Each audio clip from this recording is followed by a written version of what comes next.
Good evening, everybody. I'm going to go ahead and get started tonight on tonight's meeting of the Kalispell City Planning Commission, Tuesday, October 8th. Get a roll call. Rory Young, Here. Tim Stockland, Here. Pip Burke, here. Shelby Odell, Here. Doug Kaufman, Joshua Borgart, Chad Graham. Here. Quorum is present. I'm going to look to get approval for the minutes of September 10th, 2024. I would move to approve the minutes as presented. Second. Motion seconded. Any discussion on the motion? All in favor of the motion signify by stating aye. Aye. Aye. Motion carries. At this point in the meeting, I'm going to open up for Hear the Public, and this would be the time for public comment for anything that is not currently on tonight's agenda. If there is public comment, step to the mic and state your name and address.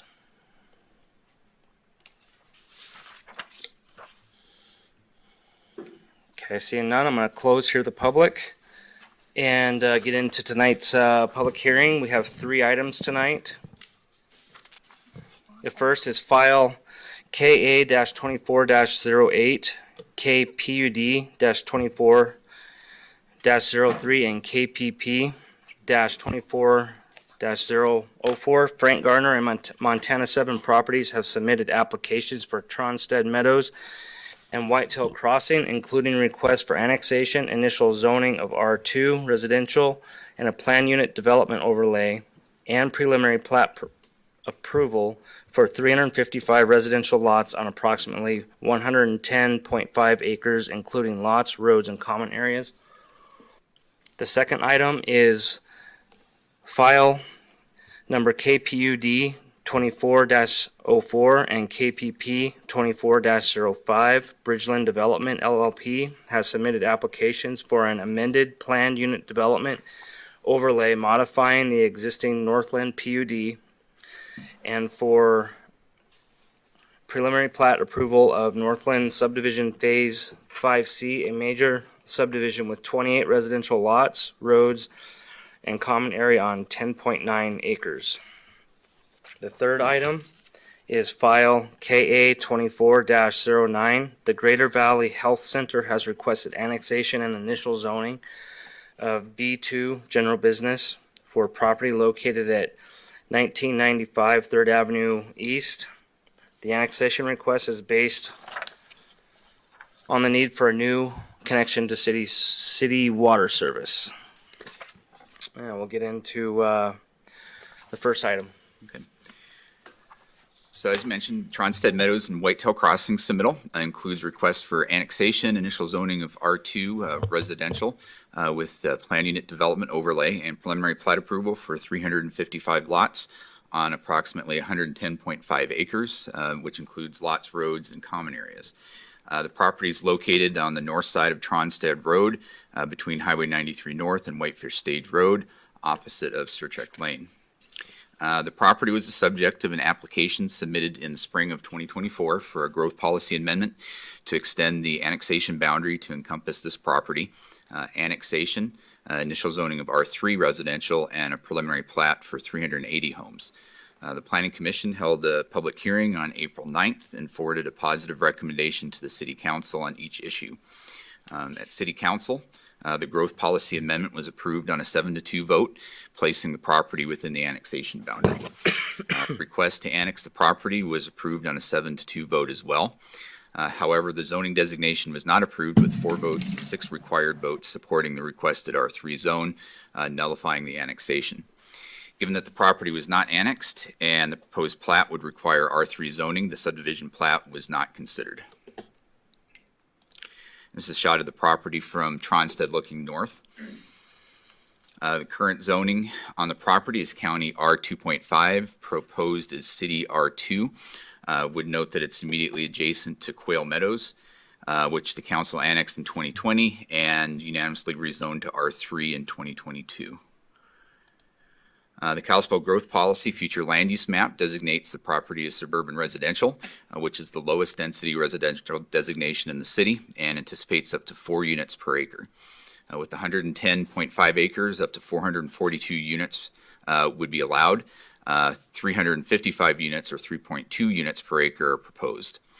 R1, R2, R3, and R4 zoning districts are all specifically supported by the suburban residential designation. The growth policy encourages a variety of residential development that provides housing for all sectors and income levels within the community. This slide's showing the overall growth policy planning area for Kalispell, which is the colored area, as well as the annexation boundary, which is the darker shaded area. The property we're talking about is right there. And as I mentioned, that's now within the annexation boundary based on the council action. The growth policy has 3 primary residential designations: the suburban residential up to 4 units per acre, which is the designation for the property we're dealing with here. Urban residential, which is up to 12 units per acre, and high density residential, which is up to 20 or 40 acres per acre in some situations. This is showing an exhibit from Resolution 5129B dated August 7th, 2006.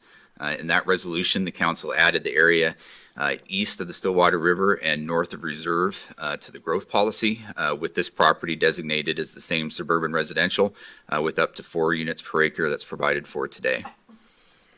The growth policy further defines suburban residential besides just 4 units per acre, also calling for single-family homes on lots down to 5,000 square feet, potentially 0 lot line homes and townhomes as well.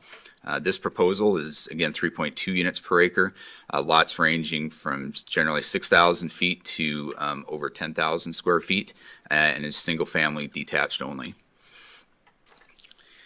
A primary consideration in the evaluation of the annexation is the fact that the City Council extended the annexation boundary under the growth policy to include this property in June 2024 on a 7-2 vote. That action demonstrated that the development of the property, in the Council's view, should occur within the city to an urban standard. Under the annexation policy, quote, the map graphically portrays those areas adjacent to the city where requests for annexation would be routinely embraced, and conversely, those areas further out where requests for annexation or municipal services may be provided using alternative measures, unquote. Requests for annexation from property owners within the annexation boundary are likely to be supported.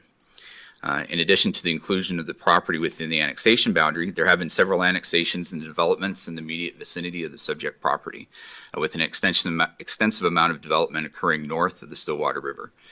Just since 2020, there have been the Schwager Quail Meadows annexation immediately adjacent to the property. That was 2020 annexation, final plat in 22. The Ponderosa Vet annexation on Ponderosa Lane in 21. Farm District at Church Drive and Highway 93 in 22, and Dusty Acres just south of Tronstead and Highway 93 in 24. Final plats have been completed for phases of Eagle Valley Ranch in 2022, and Stillwater Bend, Kalispell North Town Center, and Silverbrook Estates in 23, as well as preliminary plats for new subdivisions at Stillwater Village and Silverbrook Estates to the west of the subject property, as well as an extension of the annexation boundary along Church Drive, just to the north of this property in 2019. The Kalispell Public Works Department reviewed the most recent facility planning and other documents relating to infrastructure capacities. The systems reviewed included sanitary sewer, water, stormwater, and transportation. Keith Haskins from Public Works will discuss those services in more detail later on in the presentation. But based on that review, Public Works concluded that while the project area was not included in the wastewater facility plan update, capacities do exist and have been planned for downstream of the project and/or will be mitigated by the project. Per city standards for designs and construction, any sewer upgrades required to serve the project will be provided by the development.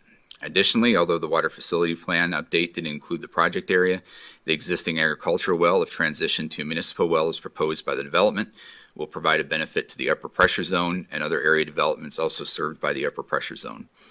No required area storm improvements are known at this time, but standards require both detention and treatment of stormwater to be completed on site for any development.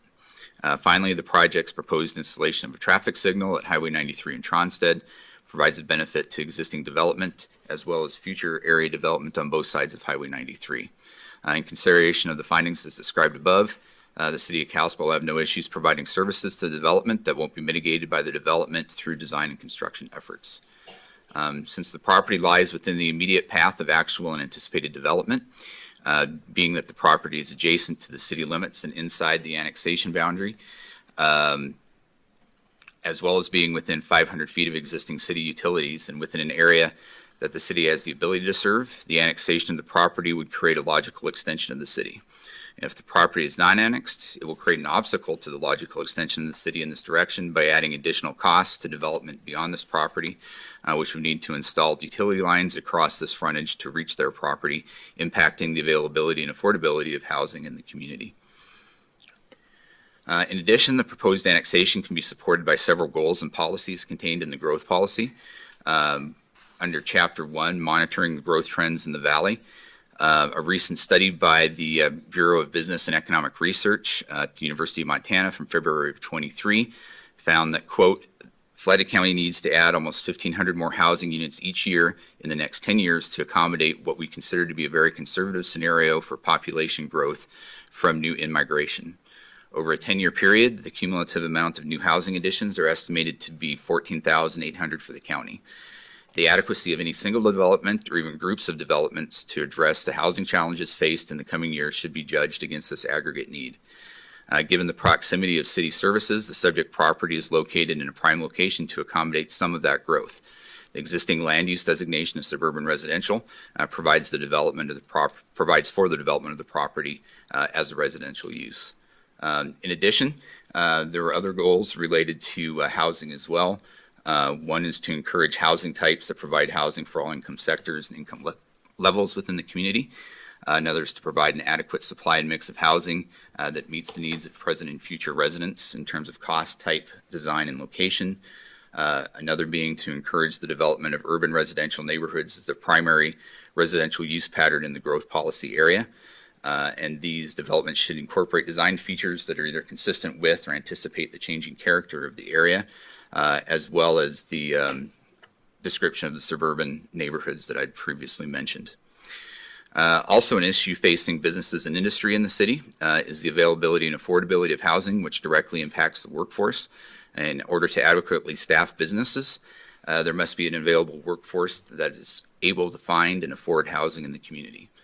Providing additional housing helps serve that need and improves the business climate. The growth policy in Chapter 5 on the natural environment, while recognizing the importance of minimizing the impact of development, also includes goals stating that the city should encourage higher density mixed-use developments on lands within and close to the city limits and discourage large lot developments without public infrastructure. The purpose behind those goals is to keep growth within an area immediately around existing urban growth utilizing city services such as sewer. By keeping growth in those areas and supported by infrastructure, the natural environment of the valley as a whole is better protected than by allowing sprawl to consume outlying areas. Within the location of the property immediately adjacent to the city limits and the existing annexation boundary, and with the proximity of city services, the goals and policies of the growth policy would support both the annexation and subdivision of the property. This is showing the new layout in terms of some of the changes that they were looking at from the prior submittal. One being reducing the density from 380 to 355. There would be 6,000 square foot lots as a minimum, generally up to 11,000 square feet, but some being quite a bit more than that. One of the big changes is how those lots are organized. The outer portion that would be buffering any of the adjacent properties would all be full R2, would be the 10,000 square feet and 70 foot wide without any of the added density that's being requested as part of the PUD. Phasing was also a change. Instead of starting in the southwest corner and moving around, phasing would be going from the southeast corner and moving around so that that development would postpone as long as possible the direct impact on the neighbors to the west. There's also a buffer along the western border where there's an existing band of trees, a 30-foot green belt and walking path that would extend up across that border. That's part of the PUD. Also calls for improvements along the frontage of the Koenig subdivision through this stretch right here to upgrade that portion, at least on the north side, to city standard. The applicant has requested 5 deviations related to zoning, but did not need any deviations from the subdivision regulations. First was lot size. Under the R2 zone, minimum lot size is typically 10,000 square feet. The proposal includes lots ranging generally from 6,000 square feet to 12,000 square feet, with the largest lot being 19,879. Of the 355 lots, 140 would exceed 10,000 square feet.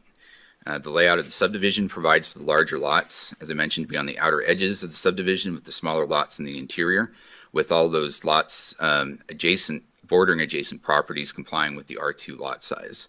The requested deviations intended to provide a mix of lot sizes within the subdivision while maintaining consistency with the density limits of the growth policy. The arrangement of the lots helps mitigate the impact by providing a transition from adjacent parcels, which would be adjacent to the larger lot sizes. Additionally, the smaller lot sizes allow for design elements such as a 30-foot landscape buffer along the western property boundary. With the mix of lot sizes, the arrangement of lots in the buffer area, this deviation request would be appropriate. Second deviation had to do with accessory dwelling units and short-term rentals. This deviation is proposed by the applicant in order to help mitigate the deviation related to lot size. The proposed PUD allows for limitations on accessory dwelling units and short-term rentals. Without the PUD being in place and that being a condition, state law would not allow for the subdivision to be conditioned on a prohibition on ADUs, and short-term rentals would be generally allowed under city regulations.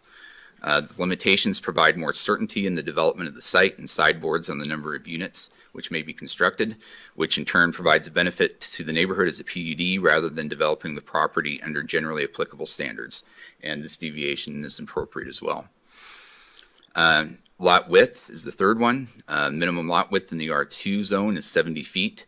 This request would reduce the lot width for some of the smaller lots to 50 feet. Again, all the lots bordering adjacent properties would maintain the 70-foot minimum width. Most of the smaller lots would be 58 to 62 feet wide, with a handful of irregular lots being at 50 feet. Typically, lot widths in zones with 6,000 square foot lot sizes are 50 feet, and allowing the deviation on the smaller lots would be consistent with lot dimensions that would be expected on lots between 6,000 and 10,000 square feet. With the reduction in lot size, the lot width deviation would be a natural adjustment, and the deviation is appropriate. Next was lot coverage. The minimum lot coverage in the R2 zone is 35%. Lot coverage includes structures on the property, but doesn't include driveways, sidewalks, or similar improvements. This deviation request would maintain the 35% maximum on all lots that are 10,000 square feet or more, and would allow up to 40% on smaller lots. Lot sizes in zones at the 6,000 to 10,000 square foot range typically have maximum lot coverages of 45%. Allowing the deviation on the smaller lot sizes would be more consistent with lot dimensions of that size. And with reduction in lot size, this would also be a natural adjustment, and the deviation would be appropriate. Lastly was in relation to setbacks. Minimum side setback in the R2 is 10 feet, and minimum side corner is 20 feet. As with the other deviation requests, smaller lot sizes would typically have 5-foot side setbacks and 15-foot side corner setbacks. So this request would reduce the side setback for lots that are 8,000 square feet or less, plus 2 irregular shaped lots on the interior of the subdivision, while maintaining the side setback on the larger lots. Similarly, the applicant's requesting reduction in the side corner setback on specified lots located on the corners of several blocks on the interior of the development to 15 feet. As with the other deviations related to the size of the lots, the setback reduction for smaller lot size is consistent with development standards for lots of that size, and the setback deviation would be a natural adjustment, and the deviation is appropriate. This is showing the specific updated plat and the geology of the site. It's overall generally flat without any major topographical or geological features limiting development. The applicant submitted a geotechnical report from All West dated January 27th, 2023. Groundwater was encountered at a depth of 10 to 22.5 feet. The report did not indicate any impediments to development of the site, but did include recommendations that should be followed relating to infrastructure and home construction. As an aside, when there is a development proposed, the process involves, if approved, conditions that need to be met relating to necessary infrastructure. After the conditional approval by the City Council, a developer would design and, subject to city and state review, construct the required improvements. Improvements are not constructed prior to approval. Before any lots can be sold, the developer comes back to the City Council for final plat approval, showing that the conditions have been met and that the infrastructure has been installed appropriately. I would also note that the costs of designing and constructing the infrastructure relating to the development, as with city subdivisions in general, are paid by the developer, both in terms of engineering and construction costs.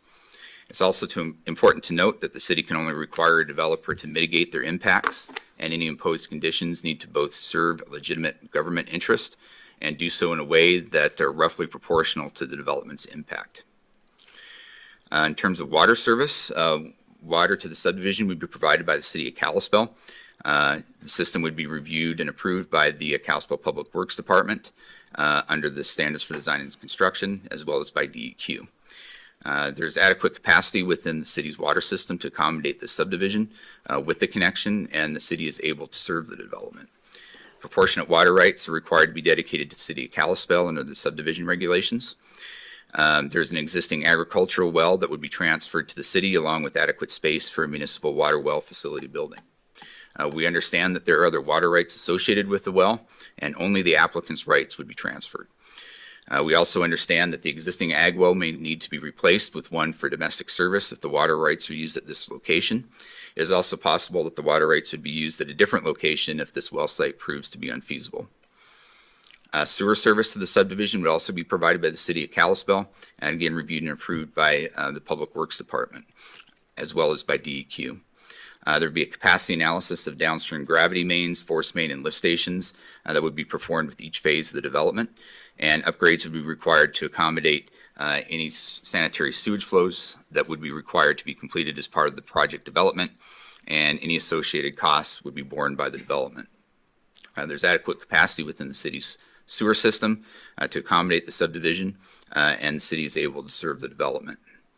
Stormwater runoff would be managed and constructed per the City of Kalispell design standards for design and construction, again with final design to be approved by the Public Works Department prior to development. Police and fire departments were both consulted, and both police and fire services can and will be provided by the City of Kalispell. As part of engineering design review, fire protection, including fire flow and hydrant location, would be reviewed by the fire department. Fire Station 62 is located approximately 2.75 miles away, providing good response time. In addition, as part of one of the new phases of Silverbrook to the west, a new fire station is planned, which will provide additional coverage, as well as a public works maintenance storage facility. Solid waste collection can be provided throughout the subdivision by the city of Kalispell, and there's sufficient capacity within the landfill to accommodate the subdivision. In relation to parks, 0.03 acres per lot, or 10.65 acres of land, or the equivalent amenities, or a combination of both, is required under state statutes. In this situation, they're showing 11.4 acres, which would include potentially a dog park, playground area, and a walking trail. This rendering is showing some of the buffering that they're looking at. Again, as I had mentioned earlier, there'd be the existing band of trees along the western side of the property, as well as along a portion of the northern portion of the property. Those bands of trees would be maintained as part of their buffering plan within a 30-foot common area with the walking path along the west, and then per the covenants on the north. There'd be new plantings on the east, as well as other pedestrian paths that would be running through the center of the development. Buffering is an additional condition that can be included under the PUD that wasn't included under the first proposal, which was under standard subdivision regulations. The access to the subdivision we provided from Tronstead Road, which is an existing road that connects from Highway 93 north to the west and Whitefish Stage Road to the east. Under the transportation plan, the highway is a principal arterial, Whitefish Stage is a major collector, and Tronstead has a future classification as a major collector. The frontage of property along Tronstead Road would need to be improved to an urban major collector standard in accordance with the transportation plan and the City of Kalispell standards for design and construction. Full width improvements are required on the development side of the street, which would include, but not necessarily be limited to, curb and gutter, street signage, striping, sidewalk, street lighting, boulevards, and landscaping. Minimum improvements on the eastbound lane of Tronstead would include full lane width and shoulder. Improvements to a major collector would include the dedication of 10 additional feet of right-of-way in order to install the standard improvements across their frontage. In addition, the developer is, quote, committed to upgrading the portion of County Road that fronts the Koenig subdivision so that there is a city width road from the west end of Quail Meadows to the east end of Tronstead Meadows / Whitetail Crossing, unquote. The upgrade would include a sidewalk, but may not include a landscape boulevard, or alternatively, may have a modified boulevard due to the width of the right-of-way at that location. The subdivision would have 2 access points along Tronstead, one there and one there. And 2 is what's required under the fire regulations and subdivision regulations. Interconnectivity is an important aspect of subdivision design under city regulations, and the plan does provide for potential connections. I would note that there is no connection to Highland Drive, the northwest corner of the property. It's a park area with a roadway reserve, which might be utilized if Highland Drive needed utility or other connections to city services in the future. There would be 1 minor collector street within the subdivision, which shown on the plat is an 80-foot middle north-south street right through there. Other internal streets would be designated as local streets. All internal streets would be built to the collector or local design standards as appropriate. A traffic impact study is required under city regulations, and developments are required to maintain or improve the level of service for existing roadways and intersections. The applicant provided an updated TIS from Abelin Traffic Services dated July 24. The study analyzed the projected impacts of the proposed development on roadway capacity and intersections. He also provided a letter dated September 25th, 24, which clarified certain aspects of the study. The TIS concluded that the proposed subdivision would not create any roadway capacity issues, provided that mitigation measures are implemented, specifically a traffic signal at the intersection of Highway 93 North and Tronstead Road. In regard to Whitefish Stage, the TIS indicated that improvements may not be necessary. While the TIS does show a drop in the level of service at the intersection of Whitefish Stage and Tronstead, the drop is related to a private drive, which is not an intersection requiring mitigation under city design standards. Additional analysis and amendments to the TIS may also be required as phases of development are completed. According to the TIS and supplemental letter, Tronstead has sufficient capacity to carry the projected traffic related to the development. The letter refers to the Federal Highway Administration National Cooperative Highway Research Program, which suggests a capacity for suburban collector roadways of 700 passenger cars per hour per lane. Per the letter, the projected peak hour one-way traffic volume on Tronstead Road is 200 to 300 cars per hour per lane, which is well below the roadway capacity. It also addressed the paved width of Tronstead, which is approximately 22 feet, and noted that collector roadways typically have a lane width of 11 to 12 feet. The difference in capacity between a roadway with 11-foot lanes and 12-foot lanes is minimal, and typically roadways with wider lanes have higher vehicle speeds. Additionally, it notes that collector roads with widths less than 24 feet are common in the area and include roads with similar traffic volumes such as 2 Mile Drive, Helena Flats, Conrad Drive, West Evergreen, East Reserve, and Half Moon Road. The letter further states that portions of Tronstead not improved to the city standard would still operate at an acceptable level of service in terms of volume to capacity.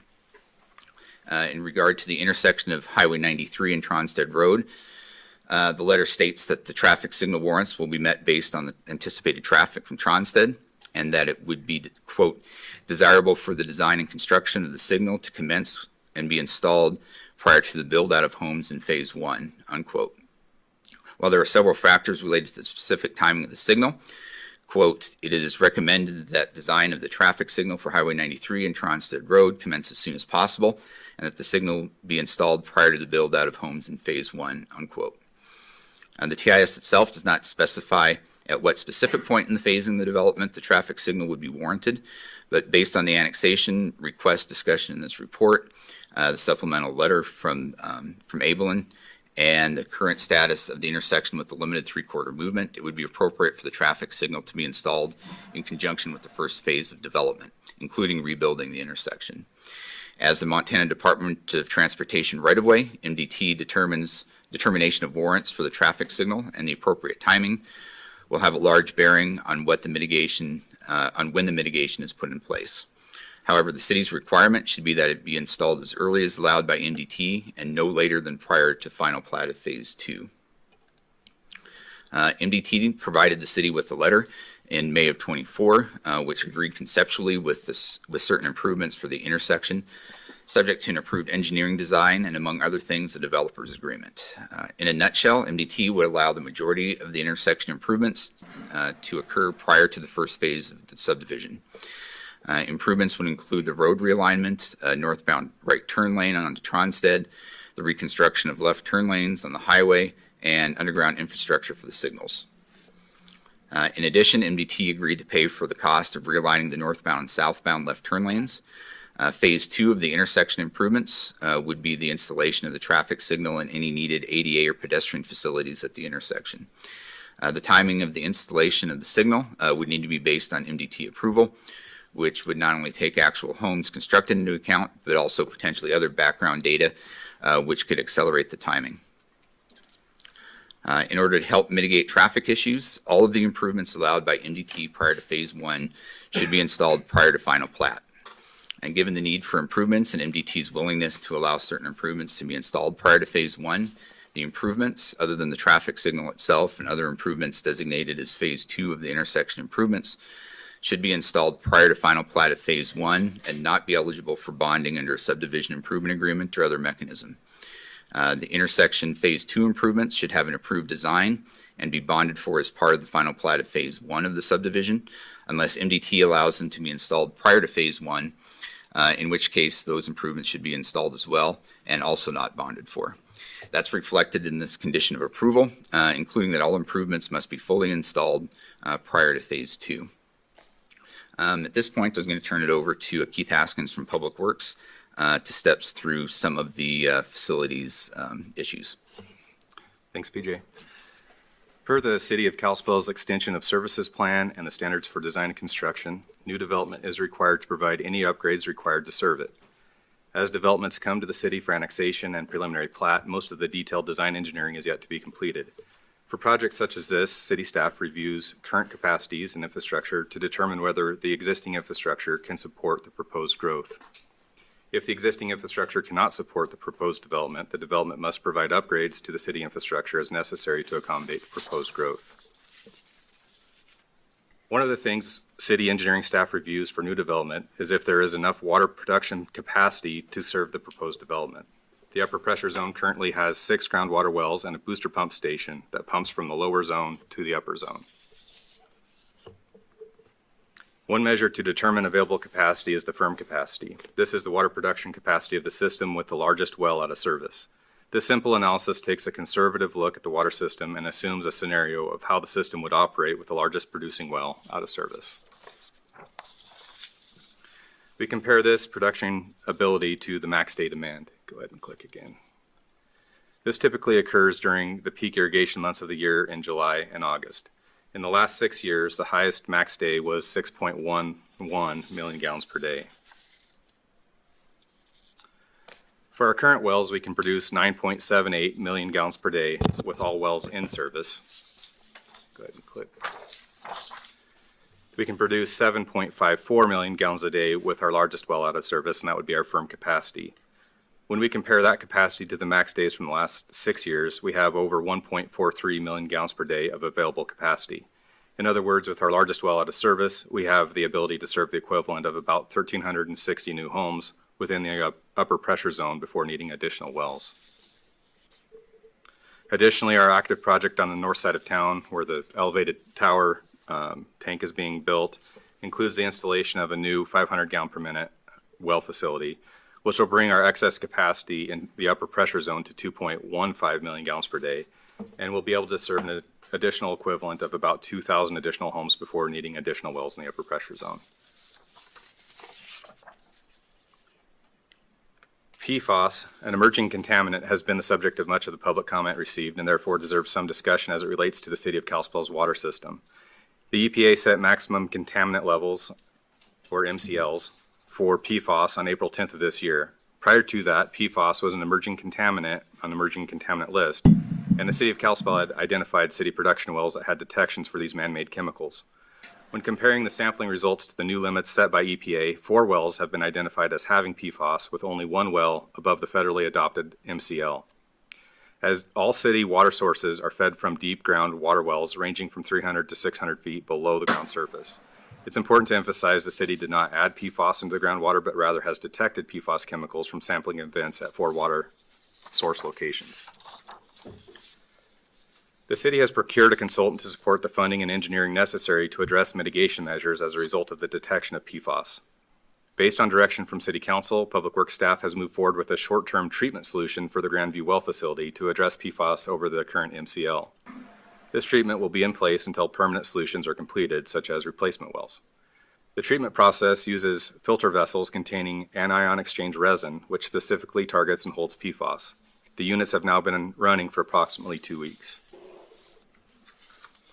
Another system capacity we look at is water storage.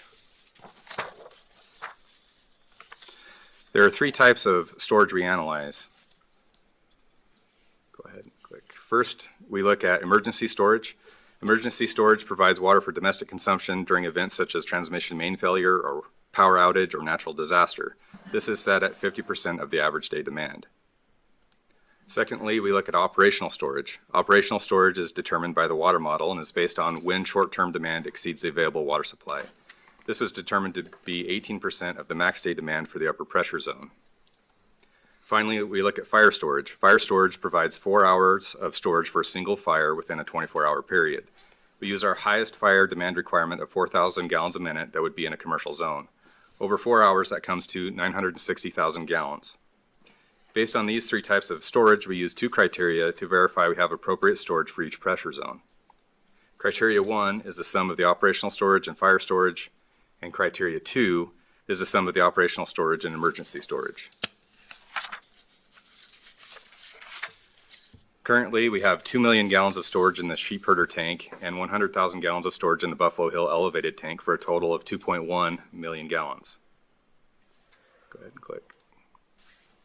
However, in the summertime, we take the elevated tank out of service to make the system work correctly, which is when our max day occurs, so we calculate our available storage only considering the sheep herder tank. Click again. Based on this analysis, our existing system is right at the cusp of needing additional storage. This is why we are working on construction of a new water tank. In 2025, we will have our new storage tank in service, which will add another 1 million gallons to our storage capacity.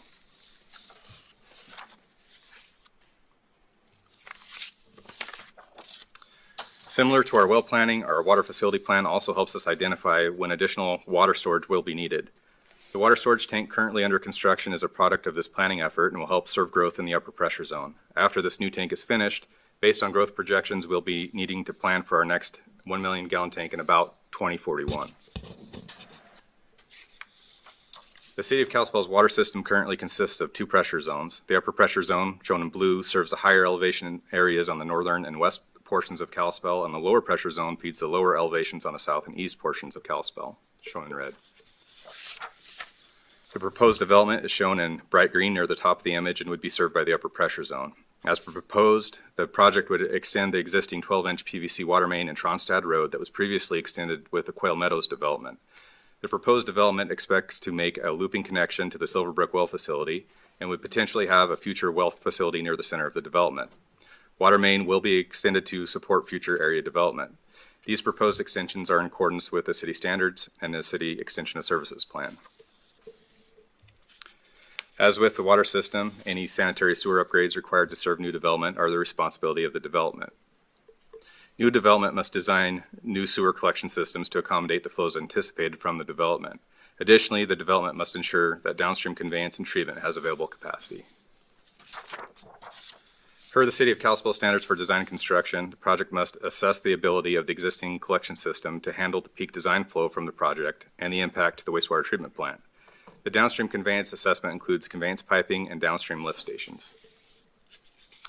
2 sanitary sewer lift stations would need to be analyzed to accommodate the proposed development. Lift station 39 is on the south side of Silverbrook. This lift station was installed with an empty parallel wet well for future growth. Additionally, a valve manifold and 2 force mains were installed to accommodate the second wet well when needed. Currently, both Rivers Edge subdivision and Stillwater Village are evaluating the existing capacity of the lift station to determine what upgrades may be necessary to accommodate flows from their developments. This development would probably follow the same or flow to the same lift station and will need to complete the same analysis. The second downstream lift station potentially affected by Tronstad Meadows is Lift Station 36. Lift Station 36 is located just north of the Stillwater River. Come on, click where that yellow star is, and is currently in design for replacement. This is a city-led design. The design will accommodate 1,000 gallons per minute peak hour flow. The modeling for the lift station sizing included potential growth areas on Tronstad Road, as well as the newly annexed Dusty Acres and build out of the current annexed areas upstream of the lift station. This table summarizes the average day flows from build out of the growth areas. Go ahead and click. For a total of about 554 gallons per minute. Using system modeling at build out, we're able to calculate the peak wet weather flow of 1,020 gallons per minute. Based on a 3% growth rate, the lift station will be sized to accommodate about 20 years of upstream growth. Finally, concerning sanitary sewer treatment, the City of Kalispell's advanced wastewater treatment plant has a capacity of 5.4 million gallons per day. Currently, the wastewater treatment plant operates between 3 and 3.2 million gallons per day, leaving a little more than 2 million gallons per day of additional treatment capacity. Concerning stormwater, standard stormwater requirements will apply to development such as on-site detention to historic off-flow rates, on-site stormwater quality treatment, and stormwater conveyance piping sized to accommodate the 10-year storm event. Per the City of Kalispell standards for design and construction, the post-construction flow rates shall not exceed the pre-development flow rates for the 10 and 100-year events. In other words, the development must be modeled as it is today and must limit its developed off-flow to the historical rates. Additionally, the city standards require ponds to be designed to accommodate the 100-year 24-hour storm event. The City of Kalispell is permitted through the state of Montana as a municipal separated storm sewer system, or MS4. The permit requires that the city verify developments provide treatment of their stormwater prior to discharge. The treatment types can be infiltration basins, bioretention, dispersion, biofiltration swales, extended detention basins, wet detention basins, or proprietary treatment devices. Per the City of Kalispell standards for design and construction, the on-site collection system must be sized to accommodate the 10-year, 24-hour design peak flow rates. A detailed design, stormwater report, and stormwater calculations will be required as part of the design submittal for each phase of development. Not sure why my pictures aren't showing up. Concerning transportation design, Public Works reviews the traffic impact study for the development and verifies all streets are designed in accordance with the city standards for each road classification.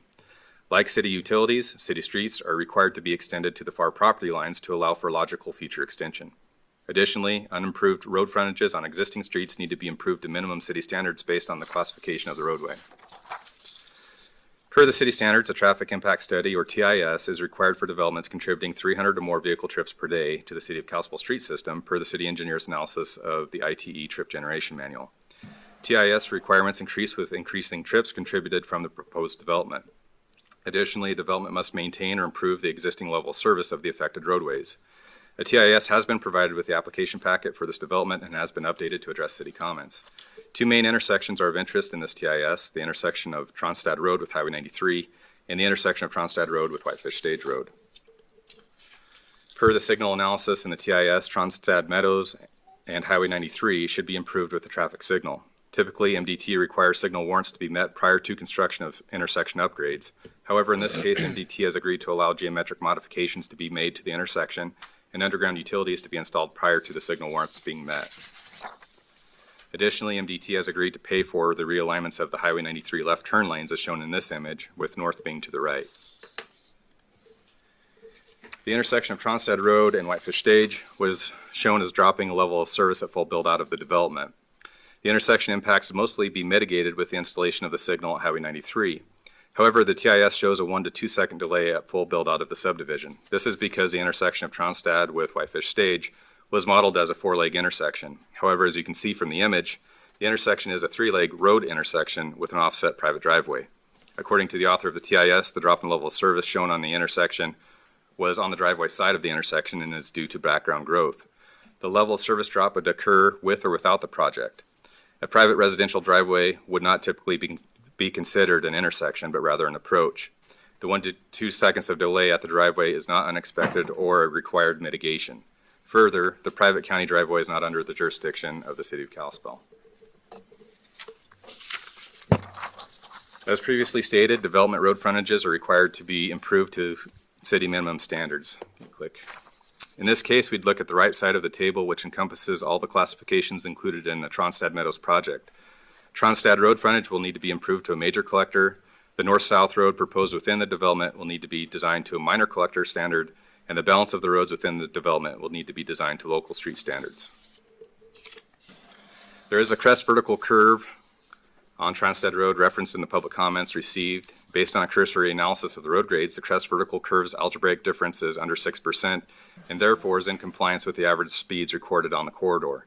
The table on the right is from the MDT Road Design Manual, Appendix F. In regard to the vehicle speeds on the roadway, additional traffic on the road from the development will likely provide some reductions in traffic speeds, as traffic volumes and traffic speeds have a negative correlation.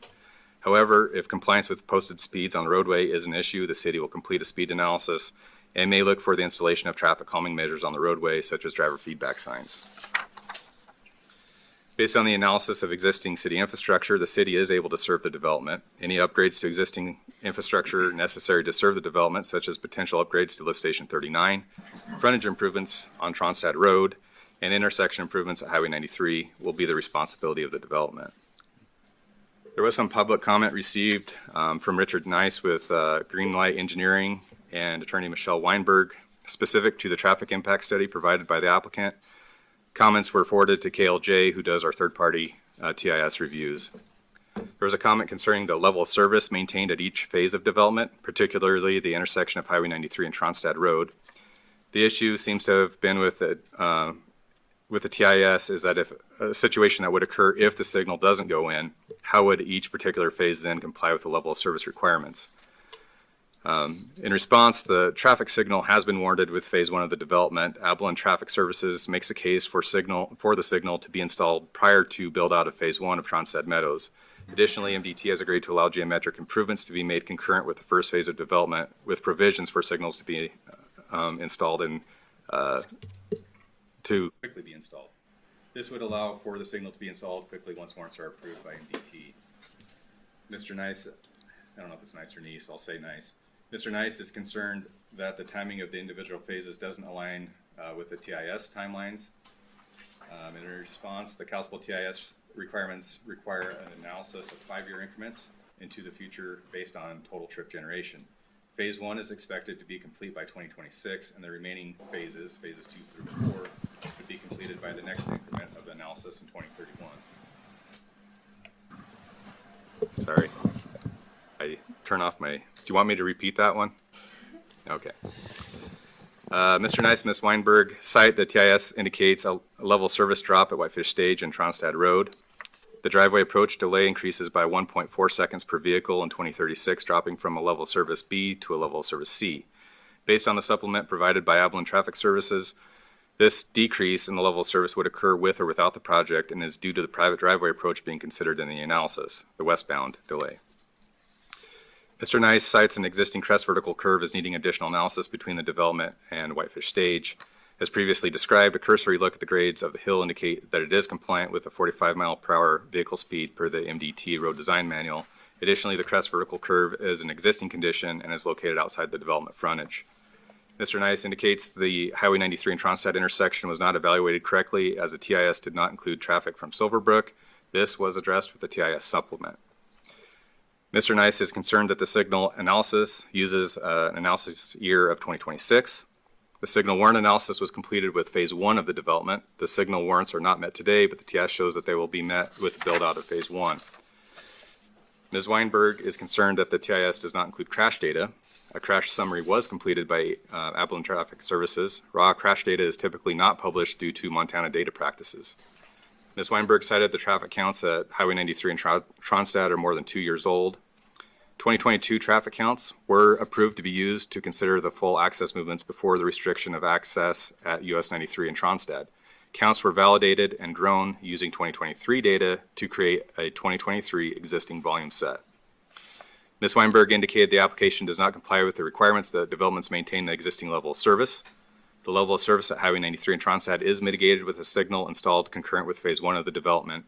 And the level of service at Whitefish Stage and Tronstad isn't a required mitigation as a private driveway approach, and the level of service drop occurs with or without the development. Ms. Weinberg indicates the TIS doesn't appropriately adjust the peak hour factors. The analysis time period was set to 15 minutes and considers the 15-minute peak, which is then multiplied by 4 to get the peak hour. This methodology provides a higher volume and is considered more conservative in the analysis. That addresses the TIS comments. So I would note that there was a fair amount of public comment that was received and was provided to the Planning Commission. Ones that came in late today, we provided hard copies to the commission on, and those were all subject to the review. With that, staff would recommend that the Kalispell City Planning Commission adopt staff report KA 2408, KPUD 2403, and KPP 2404 as findings of fact, and recommend to the Kalispell City Council that 1, the property be annexed and the zoning for the property be City R2 residential with a PUD overlay. Secondly, that the Tronstad Meadows Whitetail Crossing PUD be approved subject to the listed conditions. And thirdly, that the preliminary plat for Tronstad Meadows and Whitetail Crossing be approved subject to the listed conditions. And we'd be happy to answer any questions. Questions for staff? Yeah, I have a question about the little subdivision with the 5 homes that's kind of sandwiched in between Quail Meadows and this proposed subdivision. What might the future look like there with their zoning? Because, I mean, they're going to be surrounded by city, correct? They wouldn't be surrounded by city with that. They would have it on 2 sides, but they wouldn't technically be surrounded with that. Okay, I hear you. But they would remain in the county, so nothing that's going on with the action that's going on here. There were fears of a forced annexation, anything like that. Can I get that out in the air to see if that's a Yeah, possibility? that's not or- part of anything that we're doing with this, and generally that's not anything that the council does. The only time that they've gotten into that sort of thing is when people actually have city water and sewer, and then they bring them into the city on that. So, but no, there's nothing about what was going on here that would lead to the annexation of another property.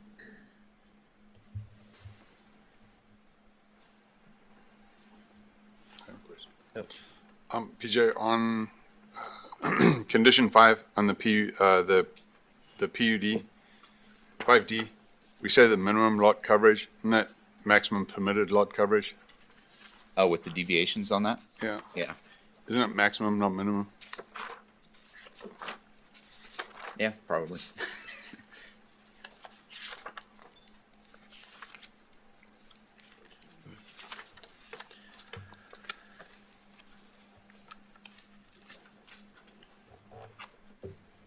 Any other questions? Did you have more? No, I guess, do we need to change the staff report in our recommendations, or is it minor enough that it can be changed Yeah, before it goes to city council? It was a typo, so we'll carry that through.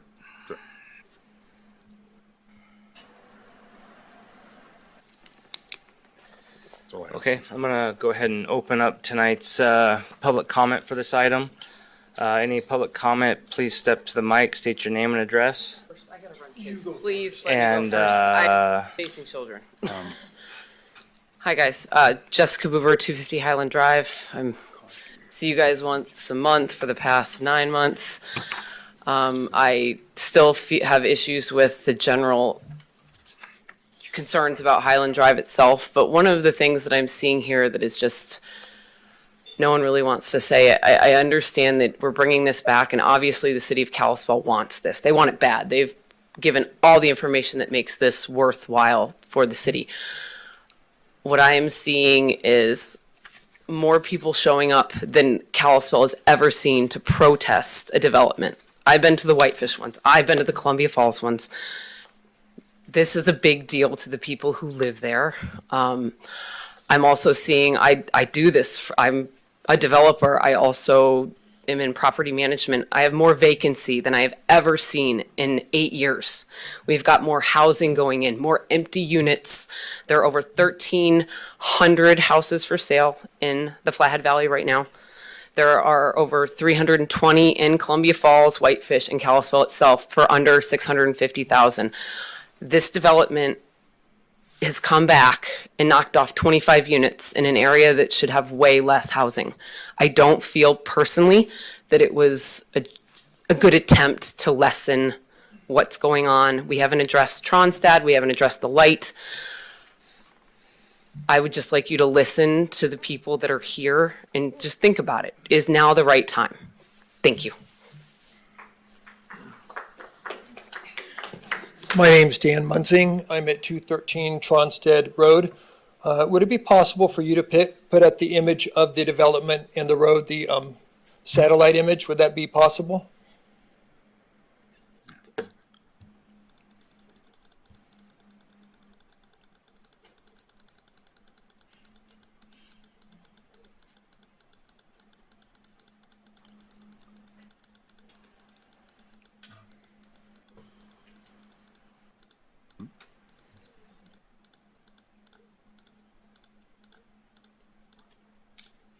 That's great. So first of all, who are we? Who are the people that are opposed to this? Well, I'll tell you. First of all, it's been stated that, or at least we've heard that some of us aren't constituents, so that doesn't matter. I have to tell you, we actually are taxpayers in the city of Kalispell. We own property in the city of Kalispell. Plus, just because we're in a county house doesn't mean that our opinion doesn't matter and that our concerns don't matter. So we actually live at Tronstad, and I see what happens every day. So I'm going to try to keep it pretty simple. First of all, we understand that you guys have mandates. They talk about mandates. You got to get 1,500 houses every year for the next 10 years. That's 15,000. You have to get that. And yet you also have some mandates, and the mandates of the city planning committee is for safety and functionality. I appreciate the in-depth review and report that's been given from the city. However, I do have some thoughts. First of all, as pointed out, if the signal does not go in, that it immediately goes to, or soon goes to, a level of service F. And as they pointed out, you need to maintain appropriate levels of service, and you have to mitigate it so that doesn't happen. So I agree with your recommendations that if it does go in, it's imperative that the signal goes in before. The other thing is, as regard to the signal, I have been told that it's a fact that at Costco there's going to be a signal. So we'll have a signal on Reserve, we'll have a signal on Costco, we'll have a signal at Rose Crossing, and now there's the talk of a signal at Tronstad. So Highway 93 will be littered with signals, and it's also to my understanding that the Department of Transportation has made no commitment to making that signal happen as of this point in time. Someone may address that with more knowledge. The second that I'm really here to talk about is safety. I live on that road and I see the safety factor. So I went ahead and I talked to a person who was a mayor of Kalispell, and I told her about my concerns of safety. And she says, what you have to do is demonstrate that there is a safety concern. It cannot be public opinion. It cannot be someone's opinion. You have to demonstrate that. So I, having a science background, decided I would evaluate it. First of all, the blind hill that exists is right, well, it doesn't actually show. It's right above me. Use the big screen, it'll show up there. They can't see this, but it's right there. It's actually right over there. So I decided, what motivated me, I saw a woman with a stroller on the downside, on the west side of the downhill of the hill, the blind hill, and I thought it looked extremely dangerous. So I went out with our neighborhood team to evaluate it, and I measured it according, I brought this right here because this is actually in the city of Kalispell, how you measure a blind hill, and the distance that you could see was 195 feet. So we went ahead, and then what we did was we approached the blind hill at different traffic speeds. We had one spotter at the top of the hill so that we would make sure we didn't run into anyone, and we approached it at different speeds. We found that at 35 miles per hour, we were able to stop before the obstacle on the other side. At 45 miles per hour, we went right to the obstacle. At 49 miles per hour, we went 30 feet past the obstacle. And at 60 miles an hour, which was downright terrifying, we went 72 feet beyond the obstacle from the point that we could see. Now, I'd like to refer to the Abilene traffic study, their findings. The average speed was 41 miles per hour. 75 to 79% of people on that road during the testing period were speeding. The average speed of the speeders was 44 miles per hour. The 85% speed average was 49 miles per hour and ranged on an hourly basis between 46 and 56 miles per hour. The top speed was 73 miles per hour. So I went ahead and I made a calculation. Actually, the city refers to the AASHTO design stopping sight distance criteria. And it says there's two categories. One is on flat and one is not flat. At 35 miles per hour, their estimated stopping distance is 235 feet. And this is a hill, which means that if you're going the speed limit according to the AASHTO graph, you would hit the obstacle and drag it 40 feet. If you're going 45 miles an hour, which is the average speed of the speeder, they've got 340 feet. That means you would drag it over 150 feet. Well, and that's assuming that one, the obstacle couldn't jump into the deep ditch, or that the driver could not swerve into the other lane, assuming there's no oncoming traffic. The other thing that's happening, and that's actually, this is from AASHTO. I also have similar reaction times from the National Highway Traffic Safety Administration. I'm happy to submit these. I can submit those. I did submit them online. Maybe you guys were able to read those numbers. And then the National Highway and Traffic Safety, they said that there are environmental factors, operator factors, and vehicle factors. Briefly, environmental factors are roadway design. Tronstad is built on a berm. It's an old county road. It's built on a berm, and we also know that weather impacts it. Any of you that live here know what kind of weather we get. In fact, we're in the season where the weather's been dry, and we're going to go the weather when it's dark, when the roads are wet, when the roads are icy. It's interesting that the traffic study they referred to was done in the end of March.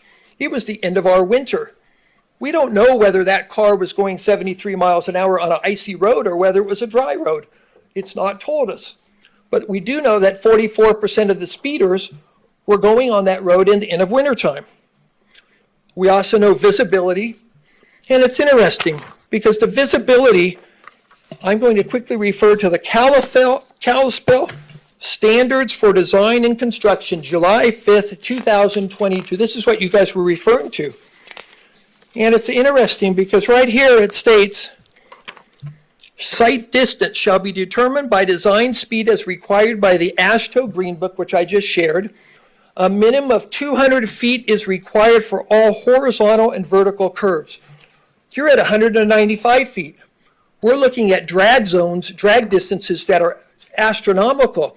And those drag things can be pedestrians, bikers, or they can be cars. So I know it's not safe. So this is according to your own criteria. You don't even meet the criteria in the vertical hills according to your own documents. So getting back to this. Vehicles. Trucks have harder time stopping. You also have a harder time stopping on hills. And then it says operator, age, experience, sobriety, fatigue, physical condition. They're all factors. We're looking at the optimal time when people can stop. I found it in my study. I found it according to your own documents, according to AASHTO that the city's required to do. I see the vertical regulation. I'm surprised actually according to this, the traffic study, Abilene traffic study, it's mandatory that you give sight distances. That study failed to do it. So I would say that the study itself is incomplete. It doesn't even address what you as the city require them to do. So you put up the numbers. If you go ahead and you go from your AASHTO numbers, which I'm picking up right here, your distances are going to be much greater than on that hill. You guys did a great presentation, but you didn't address the hills, which is interesting. It doesn't meet your criteria. Here it is, it's right here. If you're looking at 35 miles an hour, they recommend 250 feet. I saw actually your graph there. You only have 195 feet. But if the average speed is 45 miles per hour or 44, they give 305 visible sight distance. So your traffic study is required to have sight distance, and your traffic study had none of that. You didn't even identify the blind hill until all of us began to point it out. And I did the test. And the reality is, you're going to have a dragging distance on almost what everyone's doing. That's how far you drag whatever that obstacle is. Chad, you said we can't have a child pass. We can't have, that would be terrible. This is a flagrant danger zone that is being ignored. And so I'm going to go on from that. Let's go to your criteria. You talked about major collectors. Well, you're going to make it a major collector. That road is 20 to 22 feet wide. You're going to have to enlarge it according to your own transportation system, your own Sir, regulations. can you address the board? Oh, yeah, I'm sorry. That's all right. To 48 feet. Even the minor collector is 34 feet. Even the one you already have built in front of Quail Meadows is only 31 to 32 feet. So you haven't even met your own criteria. So all that being said is, when all it says and comes is it safe? I'd say absolutely not. You guys have to decide. I'm using your own measurements. And then I do the grandma and child test.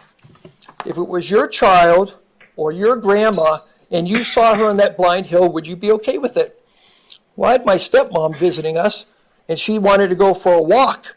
So I went ahead and suddenly I looked, and she was on the blind hill, and for a moment I had terror because it's not safe. So my call to action is that because of safety, my call is that you guys vote unanimously to reject this.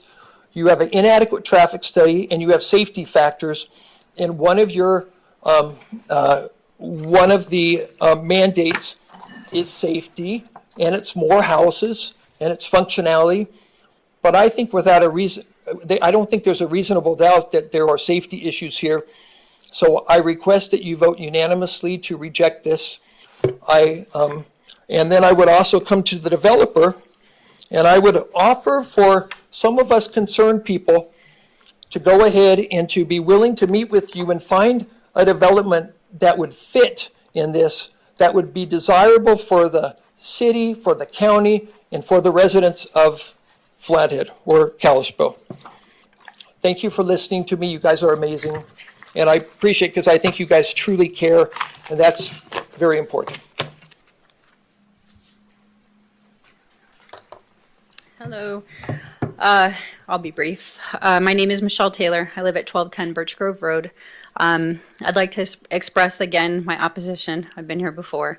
I support all the reasons that people have given in the past several months for opposition to the development. I think in choosing to represent Kalispell as part of the Planning Commission, the first priority has to be the safety of our community. And I think it's clearly demonstrated that the development presents numerous safety concerns to those of us who live in the area, as well as Kalispell and Flathead County.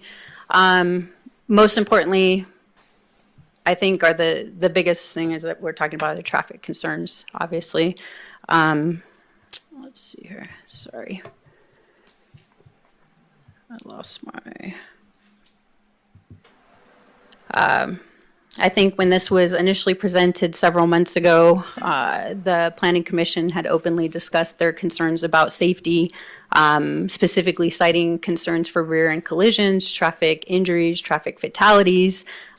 Surprisingly, despite the concerns, it was recommended to the City Council to move forward with the development, which was slightly perplexing.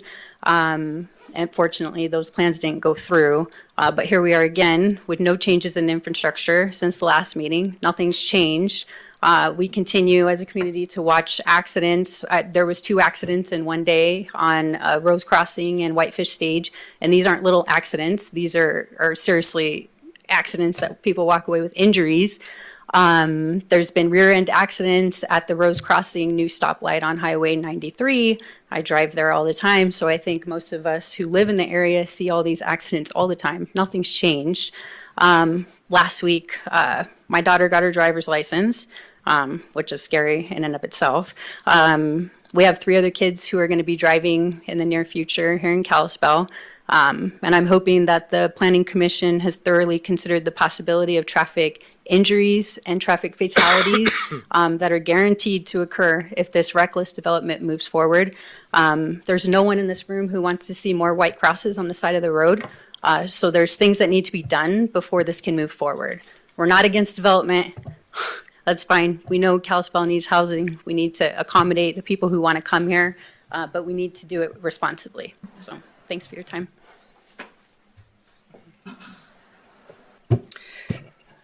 Good evening. Thank you for hearing us out tonight. My name is Brian Kelly. I live at 220 Highland, and if you look in the picture, the cutout, this development will border my property by over 1,000 feet. So that's concerning in itself for me. I'm not going to rehash everything that Dan mentioned regarding the traffic study. I thought he was extremely thorough. So I'll leave that one alone. There was some discussion by the planning board regarding affordable housing and the need for it. My only concern with that is these homes are definitely going to be in the 500,000 range by the time you buy a lot, by the time you build it, by the time you get it listed and sold. It's going to be over $500,000. I don't know how many jobs in our valley can support somebody being able to afford that kind of home. Not many. So I'm concerned that that really isn't an accurate assessment of what's needed. But regarding the roadways, again, I'm right off Highland Drive. I'm still not certain how they're going to do egress in the event of a fire or an emergency. It seems like we're condensing way too many homes on such a tiny space. I'm not opposed to the development occurring, but under different circumstances and less density. 350 homes is just absurd, 355. And so I come here with an open mind. I just can't see this being plausible. I mean, the compromise was reducing it by 6% from the previous development that was denied for good reason. So I don't think there was a sincere effort in really listening to the community regarding doing something that was going to be safe and functional and good for the community. I just don't see this being positive on any level. And again, the traffic situation is a huge concern. And I read some of Mr. Nye's comments, and the safety factor, which has been mentioned multiple times, to me is just profound. And I think there's a level of liability that Kalispell will be taking on if this goes through and fatalities do occur. I think the city of Kalispell will have some responsibility to take if this goes through. So anyways, thank you for your time. Hi, my name is Jeff Muller. I live in Kalispell. So here we are again. Instead of everyone coming here to applaud the developer and try to get this subdivision approved, we're back here standing together opposing it, all of us. Why is that? Because they don't think of the neighbors. They haven't given any thought to the infrastructure around there.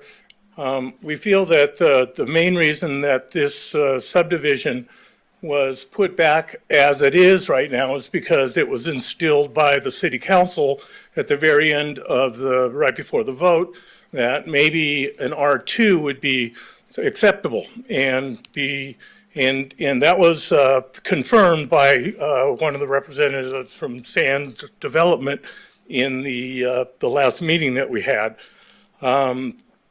At the last information meeting, Eric with Sands Engineering spoke and confirmed the reasoning for the recent application was because the council brought it up and seemed to be in favor of it. Could you bring up the photo of the Whitefish Stage and Tronstead, please?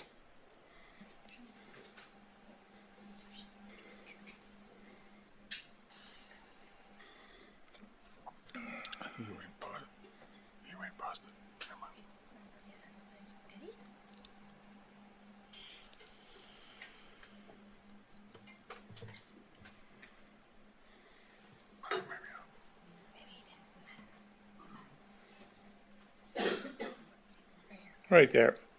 Okay, if you take a look at this right here, this photo's misleading. Where this car is sitting right now, where this car is sitting right now, if you take a look at the tracks that are coming from Whitefish Stage, number one, you'll see that the track marks would come in and hit the car. That's how wide the cars have to turn, the trucks have to turn to make that turn, and in construction, they will hit that car unless that truck stops, unless those cars go by. Furthermore, that car cannot see to the right or to the left at that position right there. That car needs to move all the way up with his nose all the way at the end.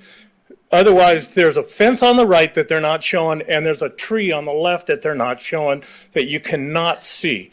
The distance on that, everything there would have to be completely reconfigured. And if you look at the right side over there, you'll see the pop marks and you see the hole where everybody has to drive through to make the right turn so that they don't go into the lane over on Whitefish Stage. This has to be addressed if they're going to be putting this subdivision in, along with everything else that my neighbor said about that road. The other photo that you showed looking up the other way, looking up at the hill. And Dan's right, if you had a car coming up that hill and you had somebody on the opposite side of that hill in a stroller, on a bike, or anything coming up, and another car came up, you would have a collision.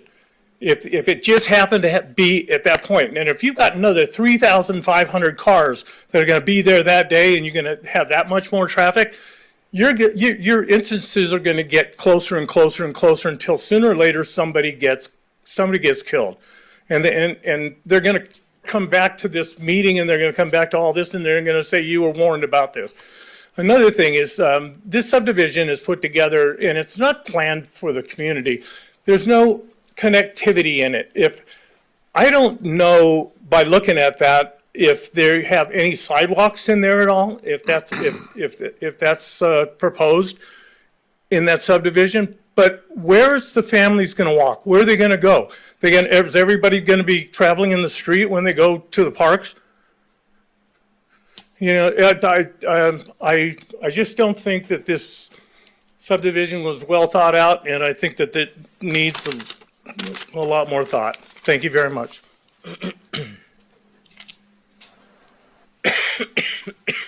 Hi, my name is Ron Braley. I live in Silverbrook. I'm not here. I've spoken before the council about growth's inevitable.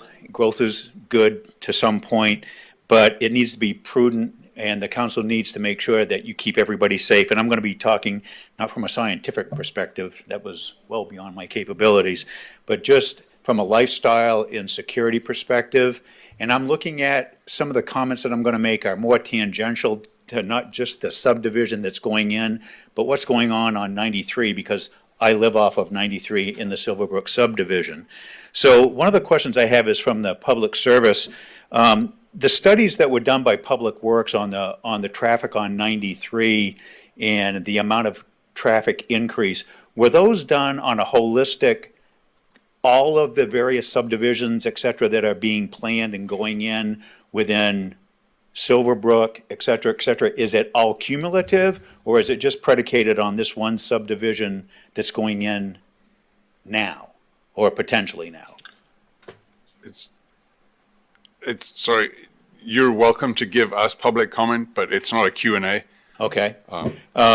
Well, then hopefully it would be on a holistic thing and it's not just predicated on just this one subdivision, because you got things going, you got subdivisions going in more in Silverbrook, you got things going in off of Church Drive, et cetera. The second point that I would like to make is that I'm not able to understand from the photographs that were given or the illustrations that were given, the turn lane configuration coming out of Silverbrook, going across into Tronstadt. Can people go directly across? How does that stoplight work? It's confusing, at least I can't understand it from what I can see. And if you're gonna have traffic light there and you're gonna have people trying to go across from Silverbrook and the subdivision that's going in above Northern Pines that's gonna come out of Silverbrook, trying to go northbound and or across onto Tronstadt, that just sounds like a accident waiting to happen.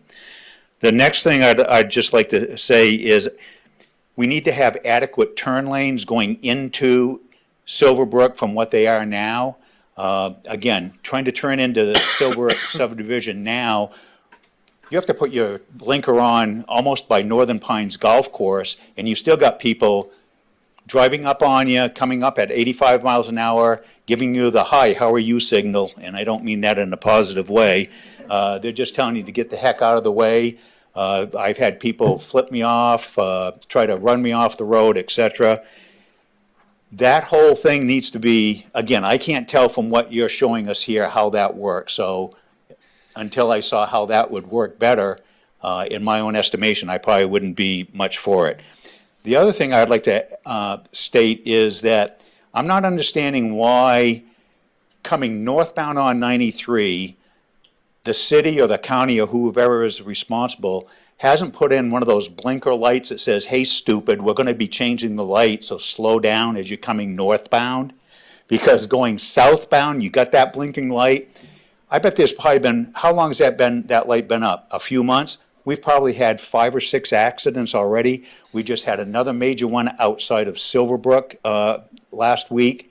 So to me, if all of this, and maybe there were questions, but if you haven't taken that into consideration, then you ought to stop and say, "Hey, guys, we need to relook at this before we give an approval." And I'm not trying to say no to this subdivision because I don't know that much about it. I'm looking at it from the greater good and the greater safety of what's going on. I would also like to throw out not only about a blinking light coming northbound, but, and again, I don't know if it's the county, the city, or whatever, but somebody needs to look at, should we be changing the traffic speed limits on 93 down from what they are? Because you got people going 85, 75, 90, et cetera, every day. Thank you.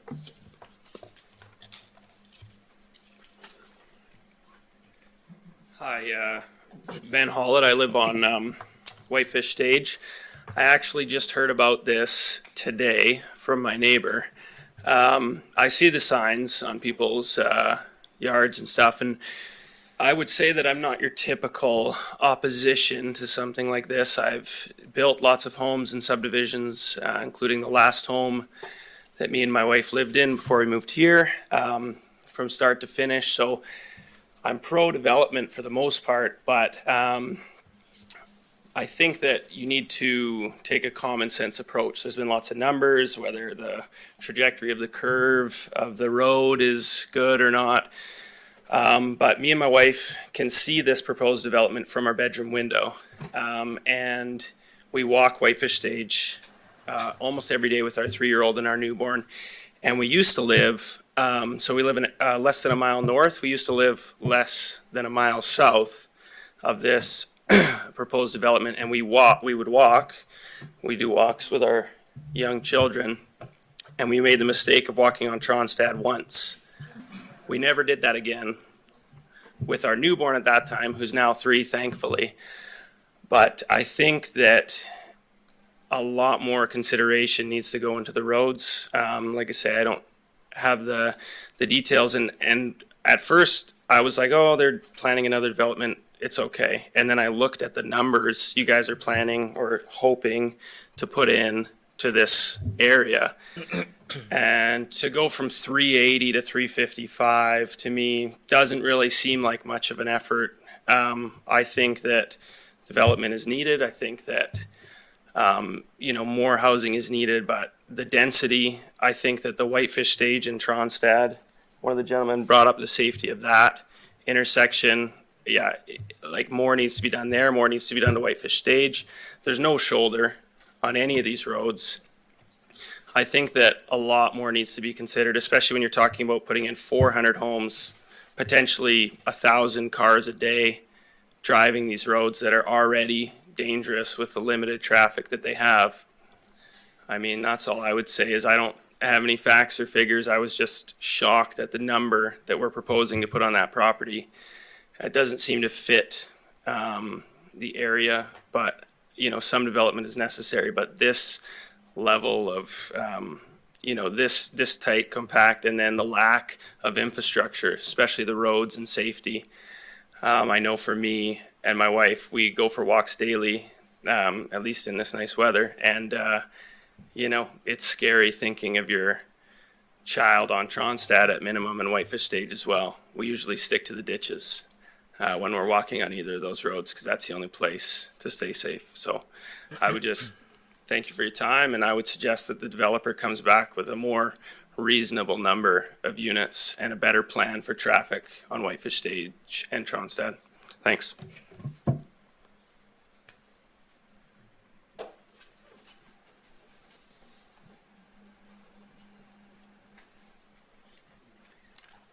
My name is Jean Ambrose.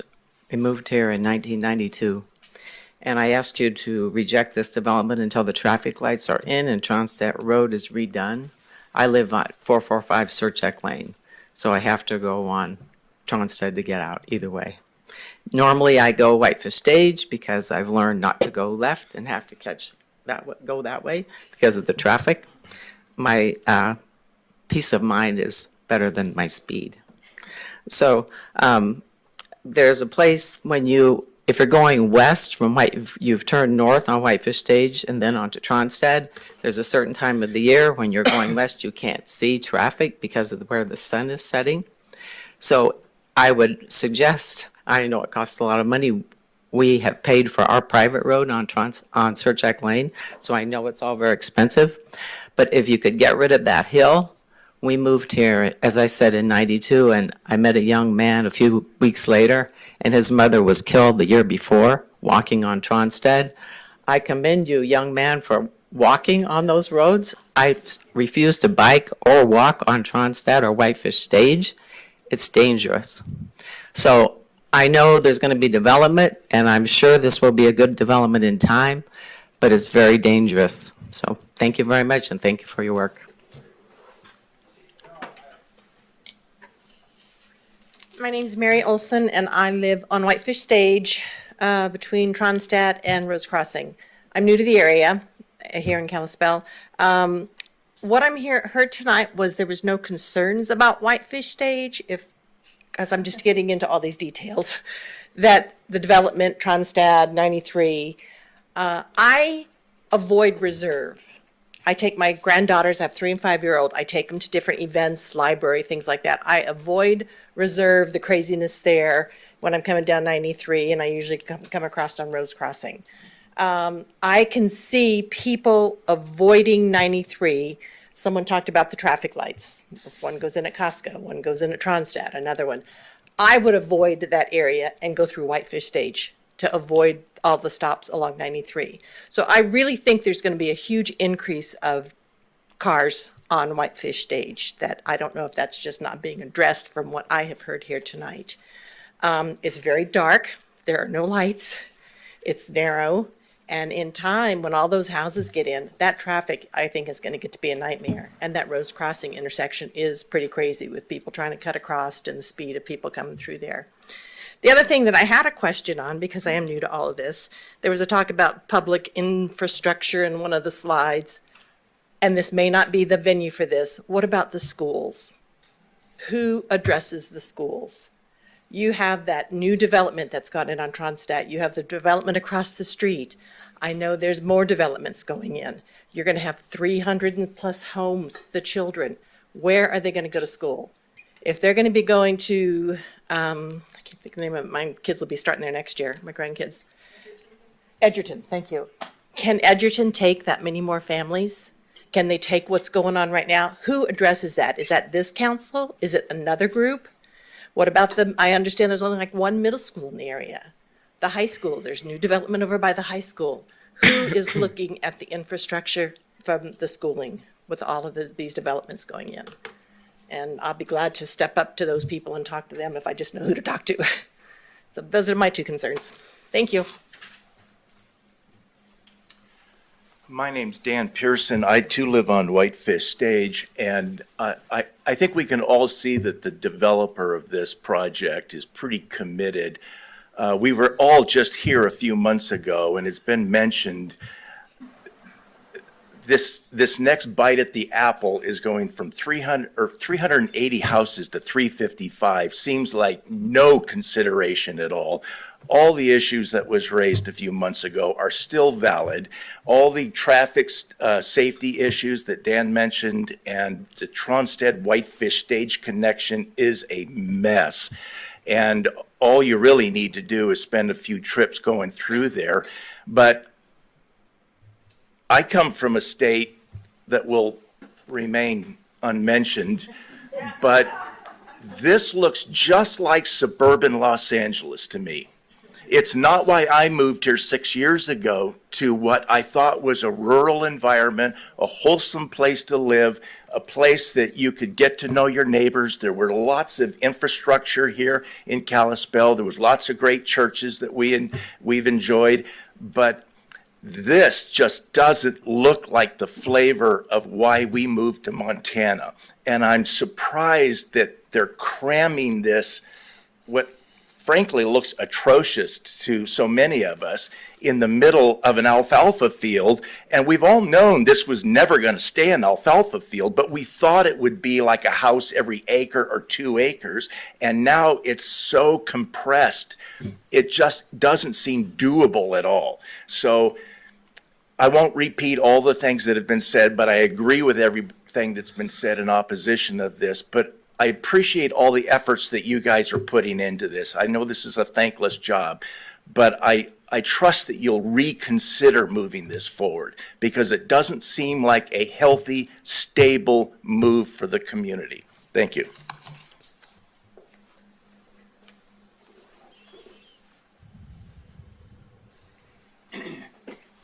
Excuse me, my name's Dave Kopp. Excuse me, I live at 236 Tronstead. And I wasn't able to see all the pictures and everything and hear what that gent was saying. I just wonder, are you guys taking minutes? Can I get a copy of your minutes when it's all done?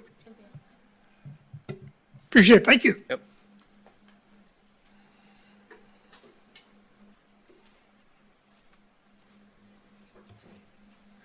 I'm Jim Thompson.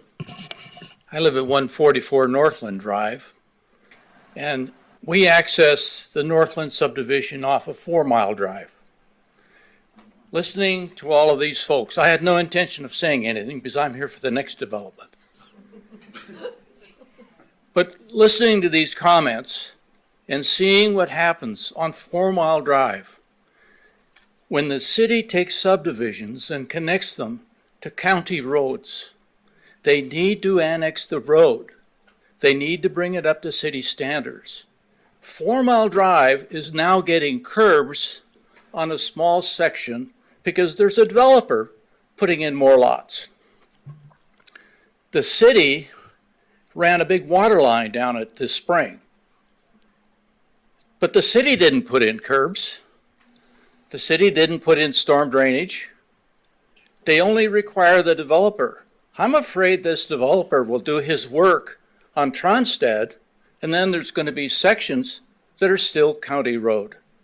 You really need to consider the big picture rather than wait for another developer to come along and put in curbs and storm drainage someday. So I encourage you to look at the 4 Mile Drive picture from the bypass to Highway 93. There's going to be maybe 600 feet on that whole road with curb. The rest of it is long kids' sports and whatnot. There's no curbs, no sidewalks. There's a path goes into kids' sports, but these people have got a point. I'm afraid you're going to have an island out there, little section of road up to city standards, and that'll be it. Thank you.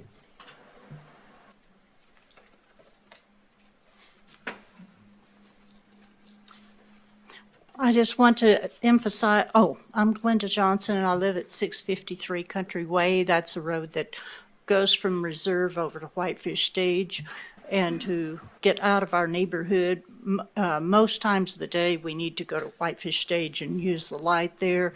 And sometimes it takes several lights to get through it because already there's a lot of traffic coming from the north, and they're either going straight or to the whatever. Anyway, we're going left in order to go to Home Depot, Costco, etc. And they have priority, sometimes 10, 12 cars or more. I mean, as far as we could see, the cars are backed up.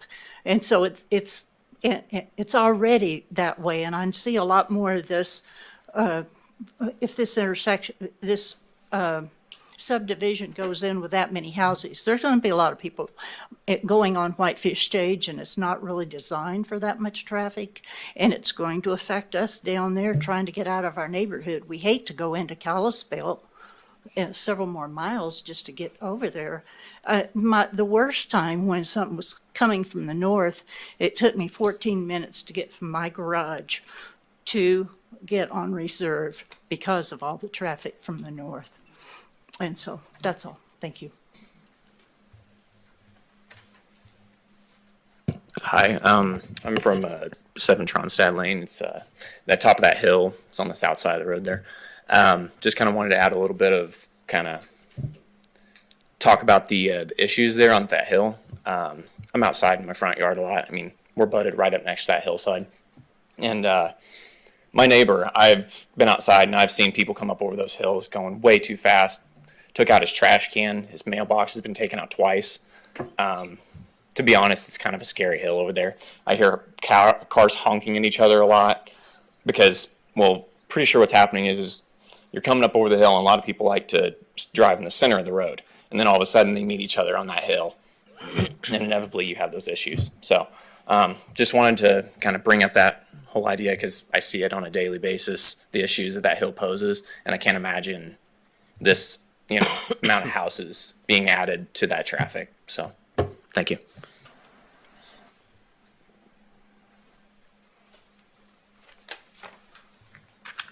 Hi, my name is Christine Hirsch. I live at 210 Tronstad Road. I have a script here, but a lot of the things have been addressed, so I won't go into that. But reading through the packet, it had mentioned that they estimated 866 people would be living in the development. That's larger than Martin City, Coram, and Kyla, all on 110 acres. And he was talking about Los Angeles, and it's feeling like that. The traffic light may be decades into the future. I was also reading in the packet that the plan was to put the right turn only that goes from Tronstad onto 93. They were planning on doing that same thing on the Silverbrook side, which right now people kind of bypass it and turn left onto 93 anyway. I would think that would just add to the traffic issues that already exist. In the packet as well, the developers mentioned that they don't want to put 50 houses on septic tanks on this property, which I get, but why does it have to be 355 homes on city services or 50 on septic tanks? There's no in between, it doesn't seem like for them, and why now? Take a breath, get Tronstad and Whitefish Stage improved first, then look at a more reasonable plan. I know that they addressed the well, that it can cover those 355 homes, or they're saying it will, and also the city of Kalispell. The whole neighborhood, we're on private wells now. I'm really concerned what happens to us when the city pumps all that water out of there. And do we have to re-drill wells? Do we have to get annexed to by force because our water's gone? And it's just, this island of high-density development should not have the ability to injure the existing neighborhood, affecting our water and also traffic safety. One of the things in the packet as well, they talk about Quail Meadows and how it's just a natural progression. Quail Meadows was quietly approved and building started before the neighbors ever knew what was coming. It was quietly annexed to the city, and since we are just county residents, no one told us anything and apparently didn't have to tell us anything because we're not city residents. We would have opposed that development also back then. And since we know about this one before it's actually built, that's why you're hearing our voices now. Thank you so much for your time. My name is Barry Budd. I live in Quail Meadows. Just moved here a year ago, less than a year ago. And we moved here from Georgia, and the high density there has destroyed the entire Atlanta region because of the 300, 500, 700 house subdivisions. The common sense I wanted to tell you about was when we moved here, the first week we were here, people told me, do not go Tronstadt to Whitefish Stage in the wintertime because snow drifts, icy conditions, just common sense. First thing I heard, had to go to the airport to pick up my daughter's car, slid, almost went off the road with snow tires going about 15 miles an hour. The snow was, a foot and a half, 2 feet deep and had been plowed because of the drift. So, this much traffic added to that road is going to be extremely dangerous. We see it every day now. It's like the other people are saying. People on that road are just flying. They're not, avoiding or obeying the speed limit. So I think common sense just says this is too much density for that lot or for that. I mean, really, 100 acres, that's just, that's crowding people just. It's just unbelievable, really. So just hope you just consider just the common sense part of this whole thing tonight. So thank you.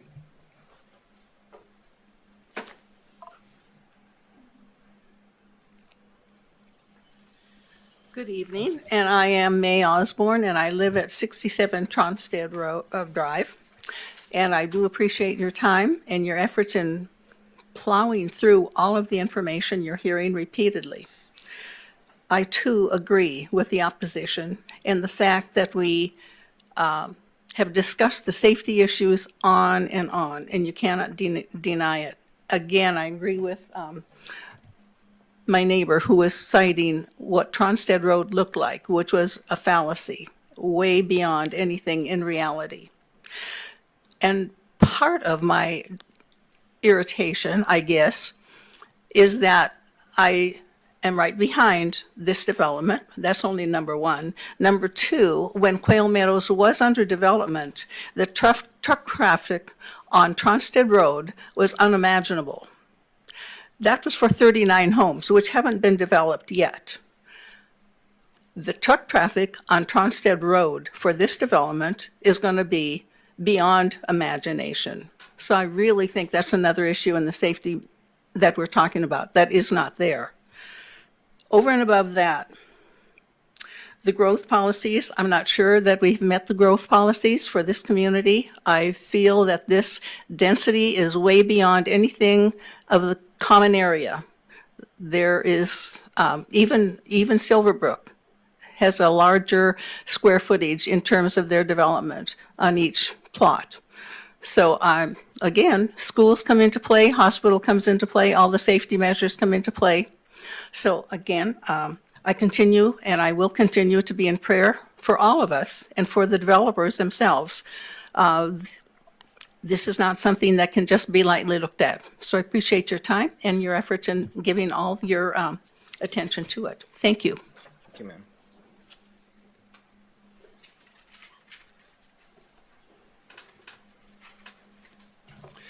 Good evening. Mulcahy, 2 Village Loop Kalispell with Sand Surveying, and I'm representing the developers on this particular project. And in the audience, we have Frank Garner, John Sanju, and Mark Taylor, who are part of the ownership team, and they'll also speak a little bit tonight on the project. We read through the staff report and the conditions and concur with all of the findings. Staff did an excellent job reviewing the staff report, and I think did an excellent job of trying to address the concerns of both the public and the previous planning commission and council questions from the last time around. We essentially came back with this project based on some of the comment that we received from the public and city council. And we did reduce the density, but we also reshaped the subdivision to try to create buffering both with our larger lots on the exterior and the landscape buffers and preserving those tree buffers, as we heard those were important.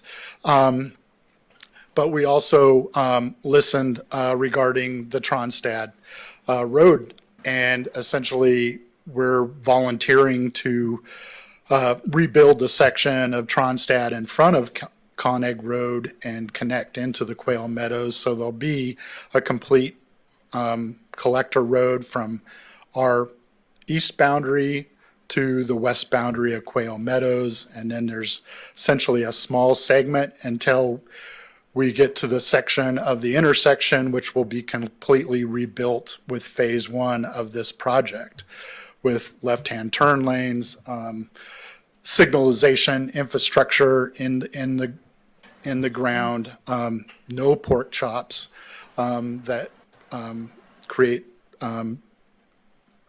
required turning movements, deceleration lane on Highway 93, and then the MDOT will rebuild their left-hand turn lanes coming into Silverbrook and into Tronstad on the north and southbound lanes. So these developers worked diligently with the MDOT and really kind of got a change of philosophy with the MDOT, and that they're willing to look into the future at these improvements rather than waiting until there's an issue and then trying to resolve it. So we will be essentially addressing the intersection of Tronstad and 93 with our first phase. And then hopefully the lighting warrants will be met very soon after our final plat, and the bonding will be in place for that signal, and then that signal will go up as quickly as possible. So those, I think, are some of the items that we've addressed. You know, I sympathize with people that live on rural roads and speeders, but we don't design our roads to the person that's driving twice the speed limit. We try to design it to a safe standard, which I believe the county and the city does. This developer will be footing the bill for the improvements on Tronstad. There was a question about the infrastructure within the subdivision. This is designed to meet full city standards. So there's curbs, gutters, sidewalks, street trees, boulevards, trails within the parks, park infrastructure, so people will be able to walk within this development to the parks in the area, as well as, you know, neighboring subdivisions will, I'm sure, utilize the walks and within the development. Just to address the question regarding the cumulative impacts on the TIS, that was one of the items that the Public Works Department asked our traffic engineer to look at, and they did do look at cumulative impacts of area subdivisions in this northern neighborhood or northern tier of the city with the traffic counts and the level of service. With that, I'll conclude, and should you have questions later on, I'd be happy to answer those. Good evening. My name is Ming Munzing, and I live at 213 Tronstad Road. I'm curious if we could pull up the overhead satellite view again, because what I was going to do, I have some prepared comments that I want to share with you, but there were some things that have come up that I wanted to address that came up this evening. One is I do want to bring this up sort of as a matter of record because it is my understanding that when the staff report is posted, that it should contain the public comments that have been heretofore or up until that time, some designated cutoff should appear. I think the staff report did appear maybe Thursday afternoon with very, very limited number of comments. It appeared to have been taken down. I mean, neighbors, we were talking like, where have you seen it? Where are the public comments?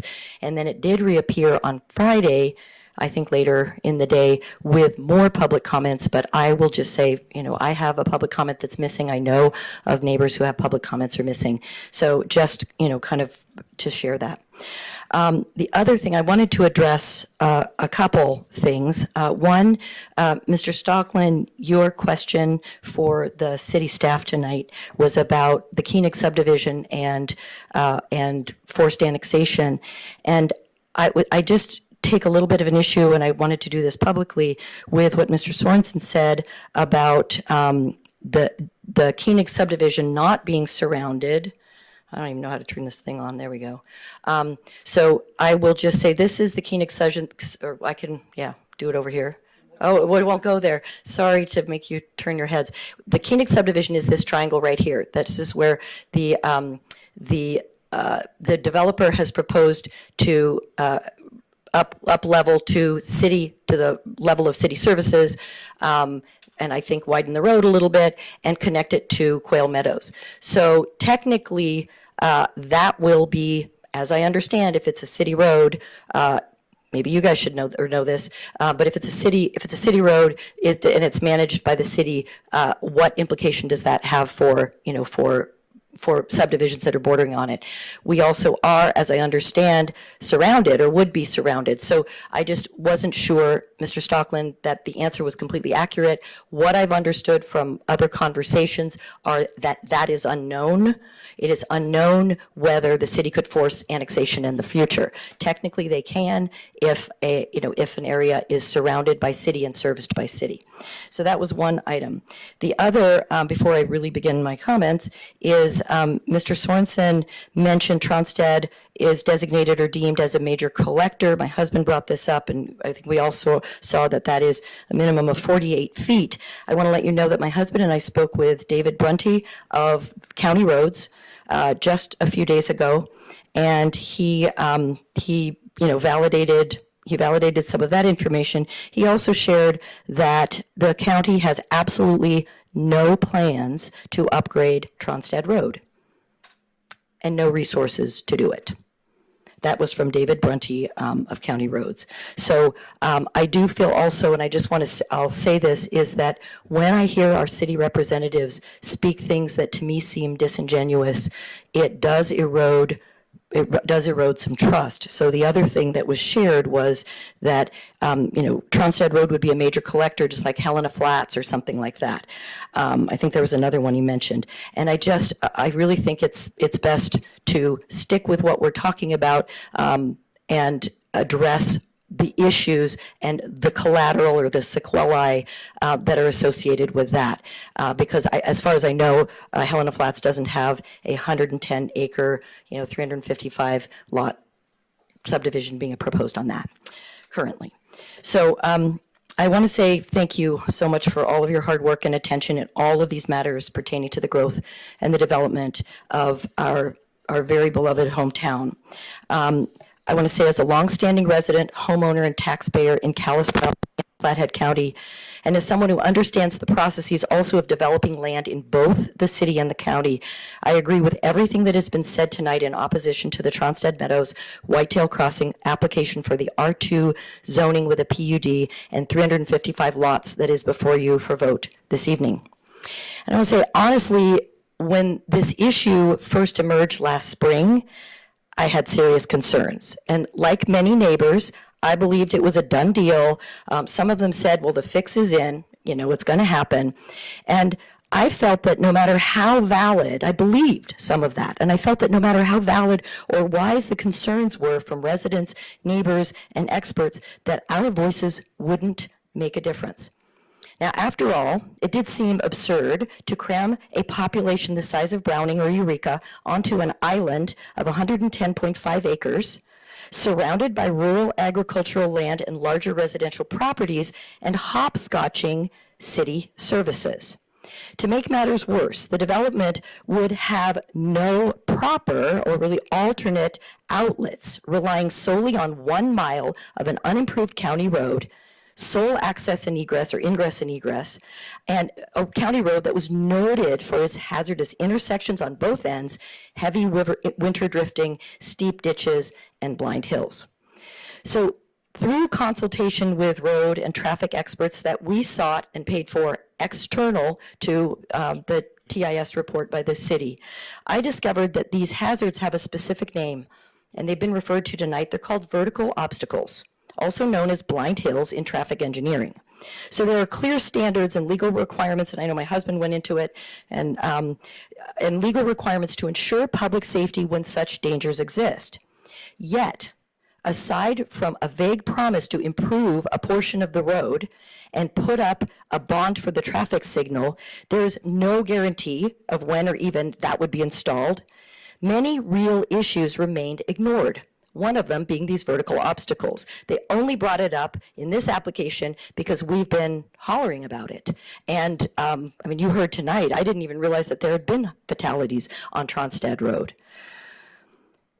So rather than addressing these serious safety concerns, the developer and his team pushed for haste, disregarding the very real risks their project proposed.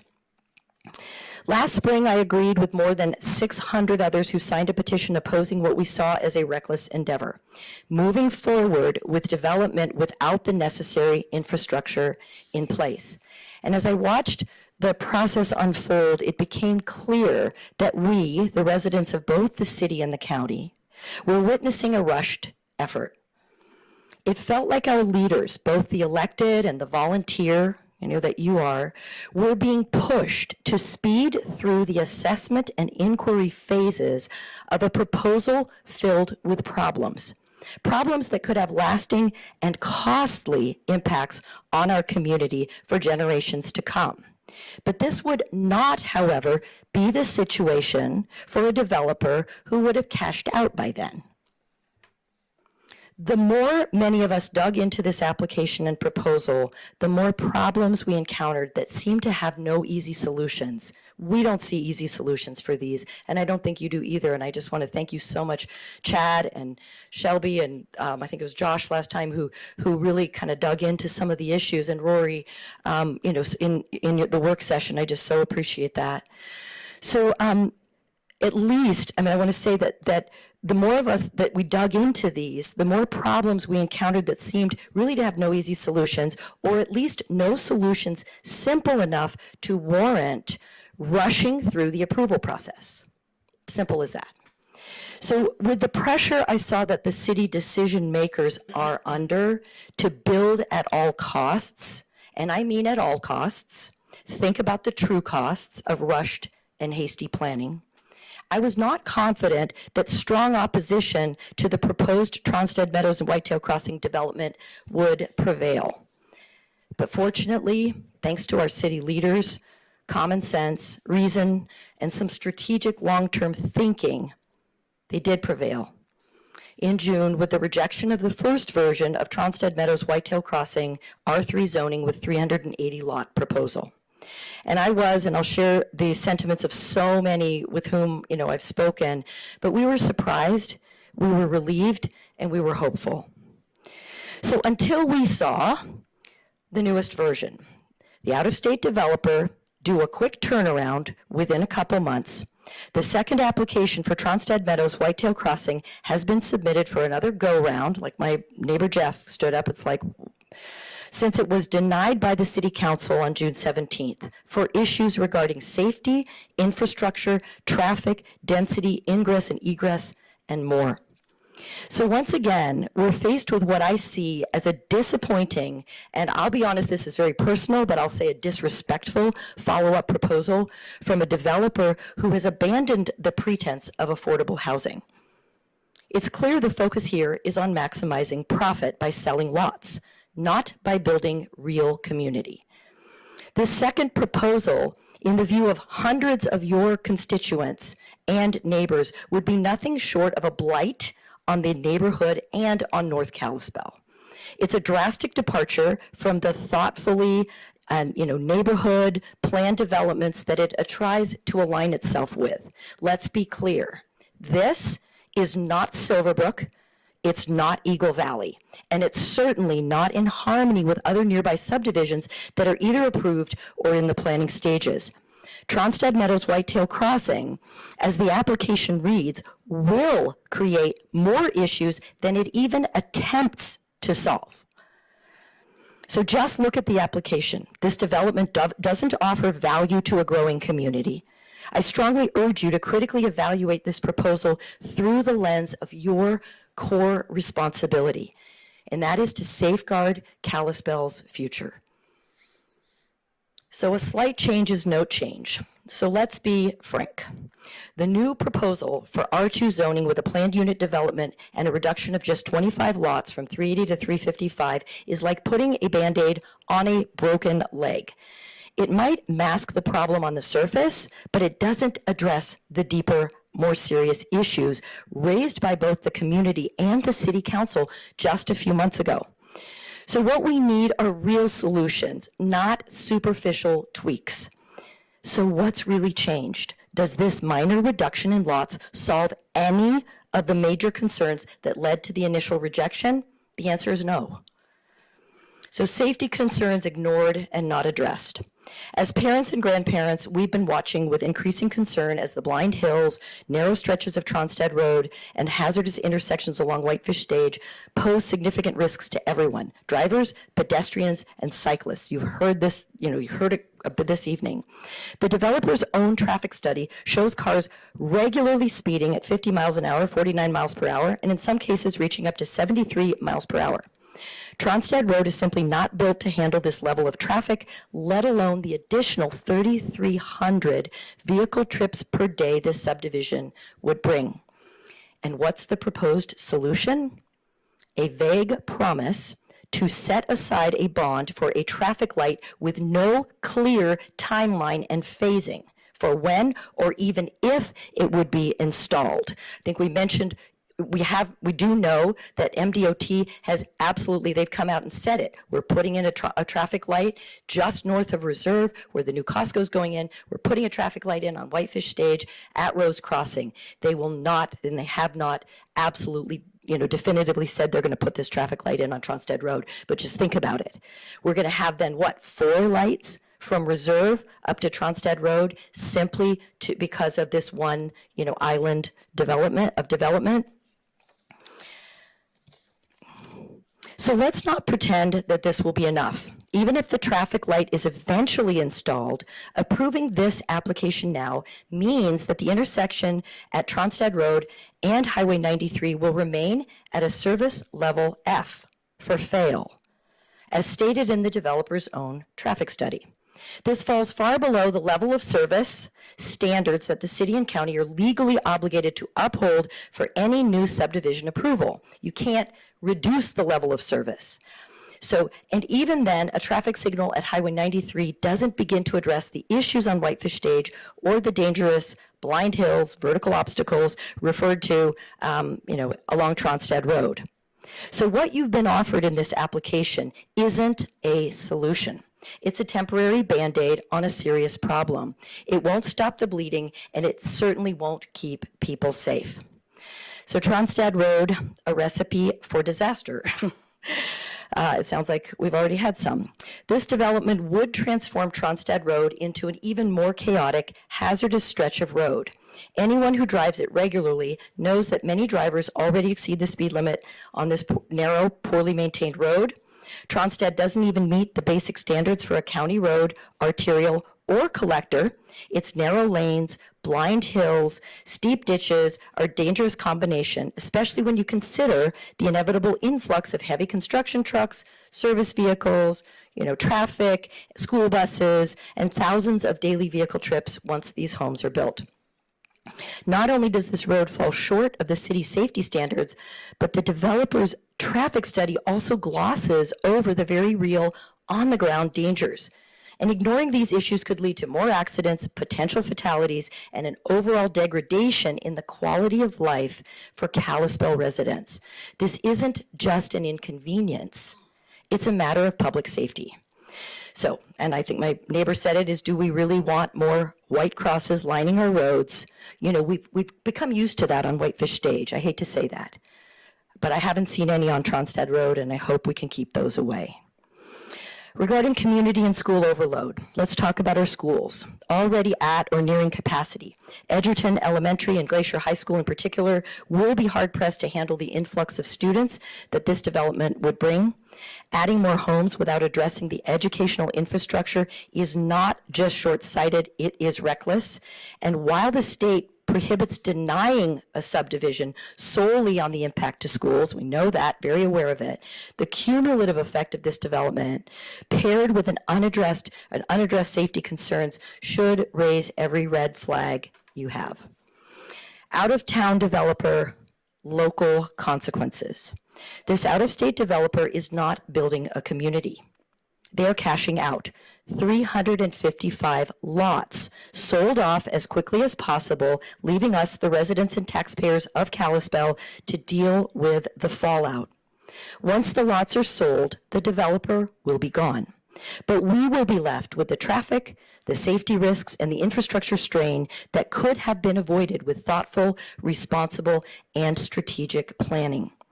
So as community members who have raised our families here, we cannot stand by and watch our beloved city be exploited for profit. This is not what responsible growth looks like. MDOT and traffic signals. Wishful thinking. The developers claim to have fixed the issue at Highway 93 and Tronstad Road, and I've mentioned a little bit of this, by proposing the traffic light, but anybody who has driven these roads in winter, heavy fog and snow knows that the alignment and the sight distance are still major concerns. Moreover, MDOT's focus is currently elsewhere, as we discussed, on installing traffic signals at the new Costco and at Rose Crossing. Tronstad traffic light could be years away, assuming it's even fully approved. Are we willing to gamble with the safety of our community on a maybe? If MDOT is not prioritizing this light right now, why should we? Why not look at all the options, like the acquisition of necessary property at the intersection site that would enable a properly aligned 90-degree intersection, so much safer than a angled turn lanes at 93 and Tronstad, when encountered in dense fog or blinding snowstorms, could spell disaster. We all know those happen on Highway 93 quite a bit, and you barely know, where you can turn. So why not take time to do it right rather than to act in haste to appease an out-of-state developer who has hundreds of projects nationwide, doesn't plan on living here, and won't be around to experience the fallout, though we will. Your role, guardians of Kalispell's future. Honorable board members, your job is not just to approve developments. Your responsibility is to ensure that Kalispell grows safely, sustainably, and in a way that enhances the quality of life for its residents and its future residents. In your own words, as outlined on the Planning Board's mission statement, the purpose of this commission is to improve the present health, safety, convenience, and welfare of Kalispell citizens, and to plan for future development to the end that highway systems be carefully planned, that residential areas provide healthy surroundings for family life, and that the growth of the community be commensurate with the efficient use of public funds.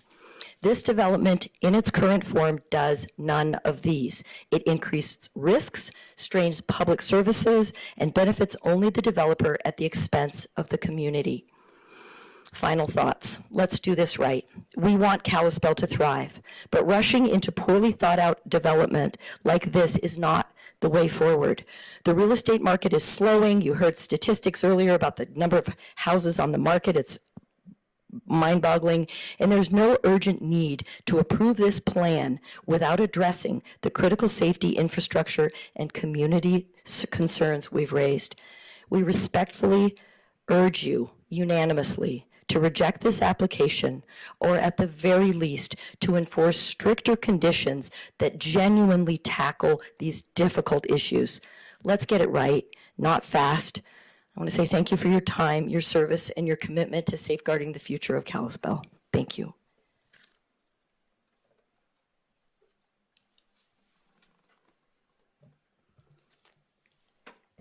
Good evening.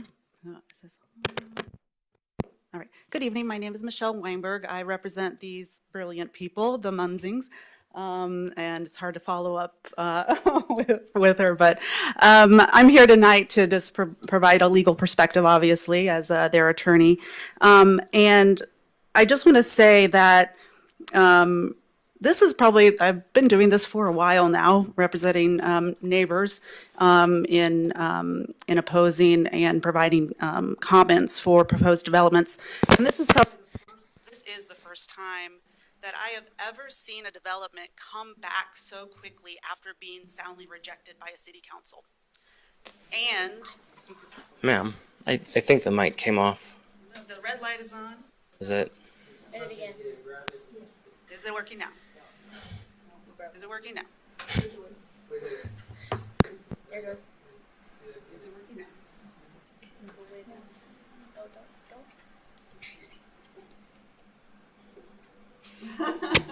I broke it. I guess I'll continue to provide comment unless somebody wants to recess and try to fix it. We do all want to hear. Yeah, the light totally went off now, so the red light is even on. Hold on a second. Go fast.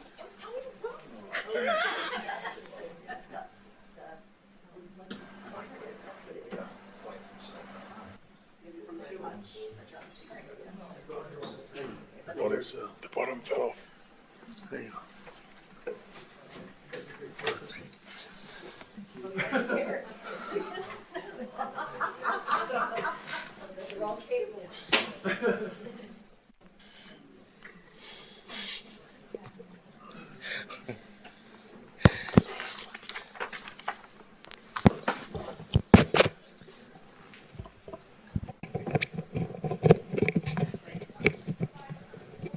Just don't touch the mic. Yeah.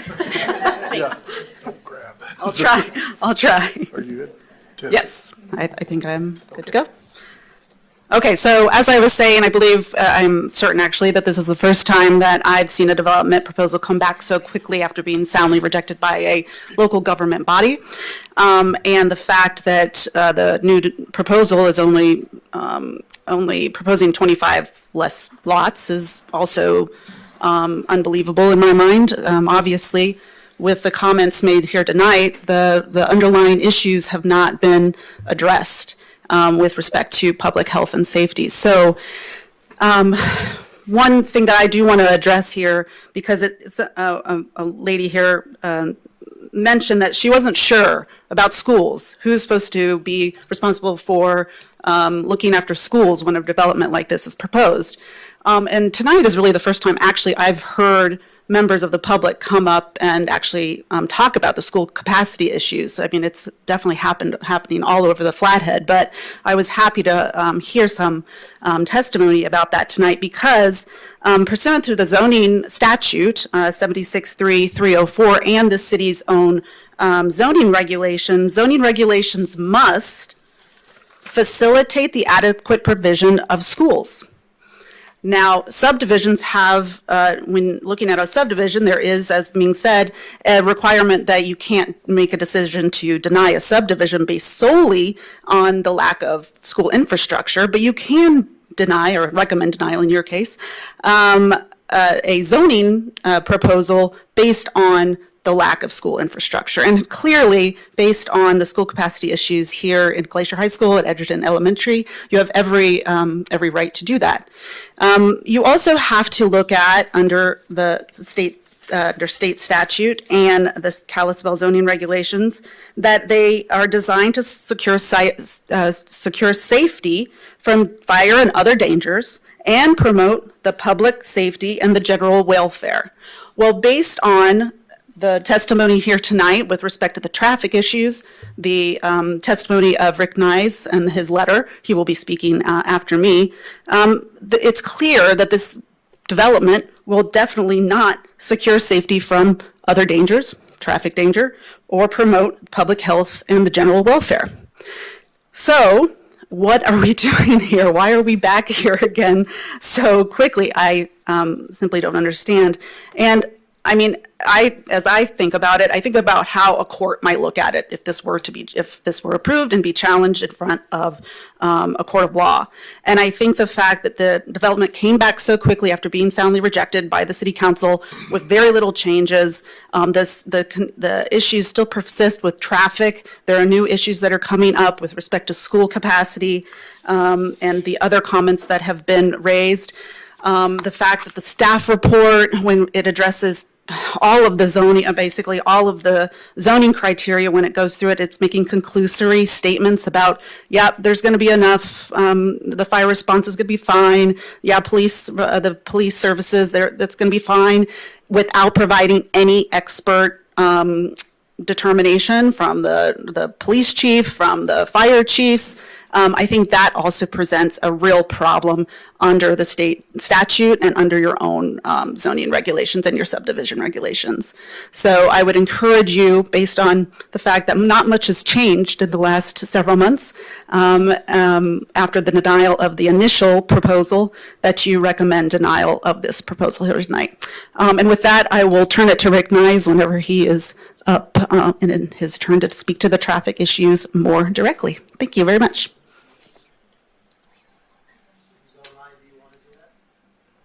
Yeah, that's fine.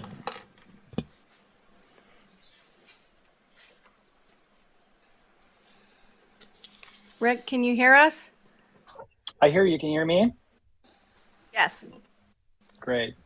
My name is Rick Nyes, and I'm a principal traffic engineer with Greenlight Engineering. My address is 13554 Rogers Road, Lake Oswego, Oregon, 97035, and I'm a registered professional engineer in Montana.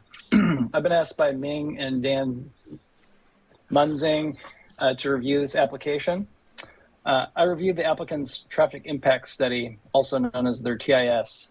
I submitted a report dated October 4th. Can you still hear me? Yes. Great, thank you. I submitted a report dated October 4th. I learned tonight that there was a traffic study update that I haven't yet seen. Per city requirements, the developer must maintain or improve the level of service with each phase at intersections. Development cannot degrade the level of service for any phase without mitigation. The applicant again fails to provide evidence of compliance with this requirement. First, while the city may want the traffic signal to be installed at Highway 93 and Tronstad Road as part of Phase 1 or even Phase 2, it is incredibly unlikely that MDT will allow the installation until traffic signal warrants are met. It is a liability issue for MDT. In response to city staff's contention tonight that a traffic signal is warranted at Phase 1, I'll note that the TIS, the Traffic Impact Study, states that, and I quote, "It is likely the project will begin to produce sufficient traffic to meet warrants for the installation of a traffic signal by Phase 2 of the development, or approximately after 200 units are developed." Now, in my review of the TIS, it appears that the traffic signal warrant analysis is based upon the full development and not Phase 1 traffic, not Phase 2 traffic, not Phase 3 traffic, but it's based on the completion of the development at Phase 4. To me, it is strange that TIS fails to provide evidence of when the traffic signal is warranted when that analysis has always been required. Despite this, the city has written a condition of approval that the traffic signal must be installed by the end of Phase 2. However, there's absolutely no evidence that traffic signal is actually warranted at the end of Phase 1 or Phase 2. Inexplicably, the TIS continues to fail to study what intersection improvements are needed at each phase, even though that is required by the city. Without this analysis, there is no way to ensure that level service is maintained or phase. For that reason alone, this application cannot be approved. Second, the application provides no evidence that the level service is maintained or improved at the Highway 93 Tronstad Road intersection with each phase. The traffic study analyzes the existing intersection configuration with the existing left turn restrictions, then proceeds to skip the required analysis of each of the phases. The traffic analysis completely skips analyzing the intersection with the lane improvements and intersection realignment, but with no traffic signal in place. So these are the phase one improvements as established in the MDT letter. But what happens in between when those phase one improvements are installed and the traffic signal is installed? This has all been done despite a requirement that the level service be maintained or improved with each phase. The developer is not allowed to skip to the end and say the traffic signal solves the problems and ignore what happens in between. While the city says that a traffic signal is warranted with phase one, there is again no evidence that illustrates this, and there is no evidence of how the intersection will actually operate until the signal is installed. Even though the developer has failed to provide analysis of this, the most likely situation is that the intersection level service will degrade from the existing situation until the signal is finally installed. Therefore, it's clear that the application fails to meet the city's criteria and cannot be approved. Third, there's a large discrepancy in the timing of when the developer says the project will be completed and what was analyzed in the traffic study. The traffic study assumes that the entire development will be completed by 2026, while the application indicates that the development will not be completed until at least 2031. Both of these things can't be true, and the TAS is incomplete until it proves that required analysis. Finally, as we talked about tonight earlier, there's a hill on Tronstad Road between the site and Whitefish Stage Road that may have limited visibility for drivers. The street is much narrower than city standards with fast-moving traffic, and the development will add thousands of vehicles a day to this street. The traffic study does not provide a safety analysis of the street section despite the development's impacts. Those are the highlights. I encourage you to read my report, and thanks for your attention.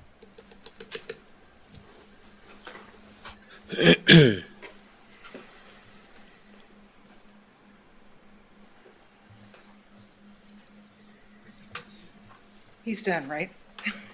Yep. I'm Deanna Bennett. I live at 310 Surcheck Lane, and I want to thank you all for your service to our community, and I really appreciate that you took the time to listen to us last time. You have voiced some of the same concerns that we have in regards to the traffic infrastructure or lack of it. This concern was not lessened with the proposal of 25 less homes. In honesty, in my opinion, to me, 25 less homes was like a slap in the face. I took offense to that. Do the developers really believe that 25 less homes makes it less dense or alleviates any of our traffic concerns? I have noticed I've been more attentive lately on what's going on around Tronstad, Whitefish Stage, 93. And I leave for work about every day around 6:30 in the morning. And if I'm just a few minutes late, I am turning left onto Highway 93, not at Tronstad. I want to make that clear.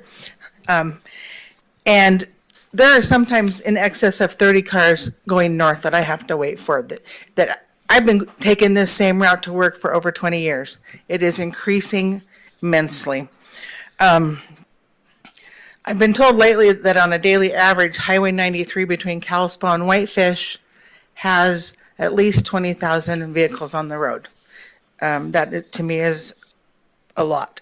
There definitely needs to be a stoplight at Tronstad and 93. And is there definitive proof that MDOT is going to put that in the near future?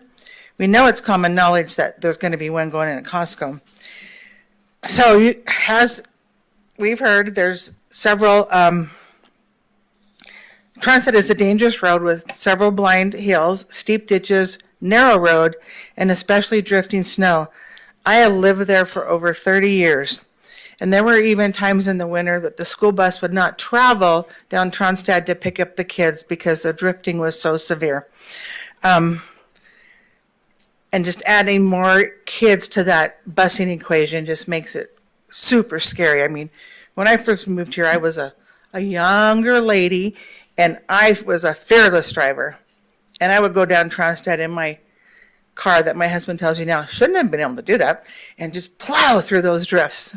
I wouldn't do that. I don't go down Tronstead in the winter now because of the drifting. But every winter, my husband with his truck and his winch, when the first big snow hits and the first big drifting comes, he's pulling cars out of the ditch all the time. This last year, didn't have his winch. They sat in the ditch for days. The visibility is extremely limited there. In the 90s, we had a severe winter, and I can't remember what year in the 90s, but we were so drifted in on Surcheck that we had to plow at one end and a plow at the Tronstead end coming together to get us out. It took an entire day to plow us out. I can't even remember what would happen on Tronstead that day. Another concern of mine is the potential for more accidents or fatalities with the speed limit on 93 and the lack of sufficient warning lights at roads crossing going north. As many as you know, when you head into Kalispell, the speed limit changes to 45 right up that bridge. When you're coming back north, I just realized the other day that there is a 65-mile-an-hour speed limit sign right at Corwin Motors. So everyone just speeds up so quickly, and then there's no warning light at that Rose Crossing intersection. And it's pretty darn flippin' scary. I hope when and if that light goes in at Tronstead and 93 that there's warning lights in both directions, because I think that is a major safety issue. I know that change is inevitable, but the density is a really big concern to me. 355 homes is an eyesore to a lovely, open agricultural area that's been around us for years. If it's truly going to happen, my desire would be to have 100 homes, 1 per acre. It goes with the aesthetic of the area. One of the reasons when I bought my property 30 years ago was the location and the land. I came from an area where you could not even see your neighbor. I loved it. Now I live on Surcheck. I can see my neighbors, but they are not right out my bathroom window. We have land separating us. And I'm also concerned about the increase of traffic that is going to happen on Surcheck Lane. That is a private road that we maintain ourselves. When Quail Meadows was going in and they closed down Tronstead to do some kind of construction on the road, all the construction trucks and all the traffic came through Surcheck Lane. I live in the Fork. You come down, you can go to Surcheck this way, or you go this way through Ponderosa subdivision. So I get it all. And the construction trucks and the added traffic were at super fast speeds, and we didn't have speed bumps up then. We now have 2 sets of speed bumps up, which I don't think is I think we need more. And I would like to see the developers not allow, no matter what they have to do, their construction trucks to come down Surcheck Lane. We have lots and lots of families who walk their families. They go for walks daily. You see the same people all the time with their children and their pets. And I remember when my son when we first moved here and he was 5, we would be out there yelling at these speeding cars on Surcheck because we had kids at play. Now, most of the kids are grown up and gone, but still. So as you can tell, I have 2 major concerns: traffic and infrastructure and density. So I would hope that you would vote no to the subdivision until there's a solid plan in place for the traffic light at 93 in Tronstead, and no to this subdivision based on the density. I would like to see a less density, 1 acre per home. Thank you for your time.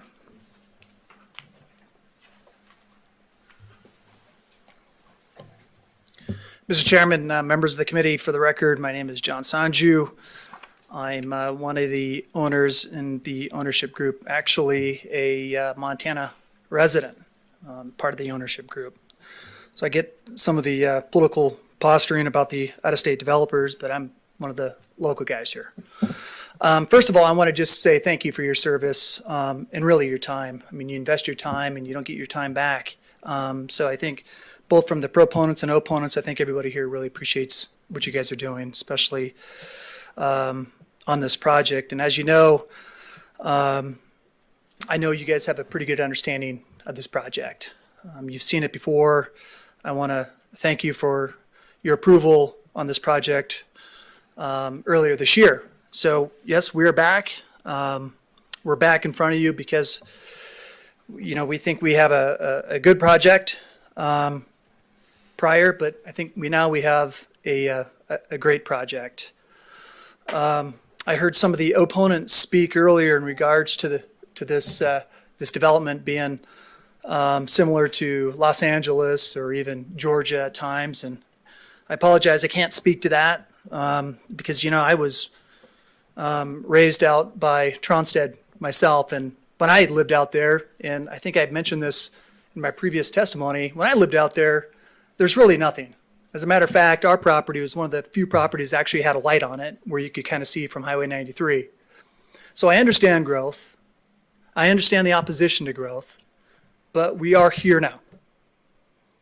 And this development group here, we are not responsible for all the growth north of town.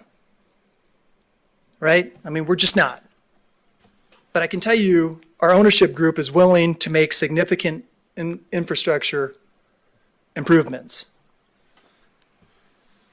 In spirit of everybody's time here, some of my colleagues will go into more details in regards to the many concessions that we've made, including the DOT aspect of the light on Highway 93.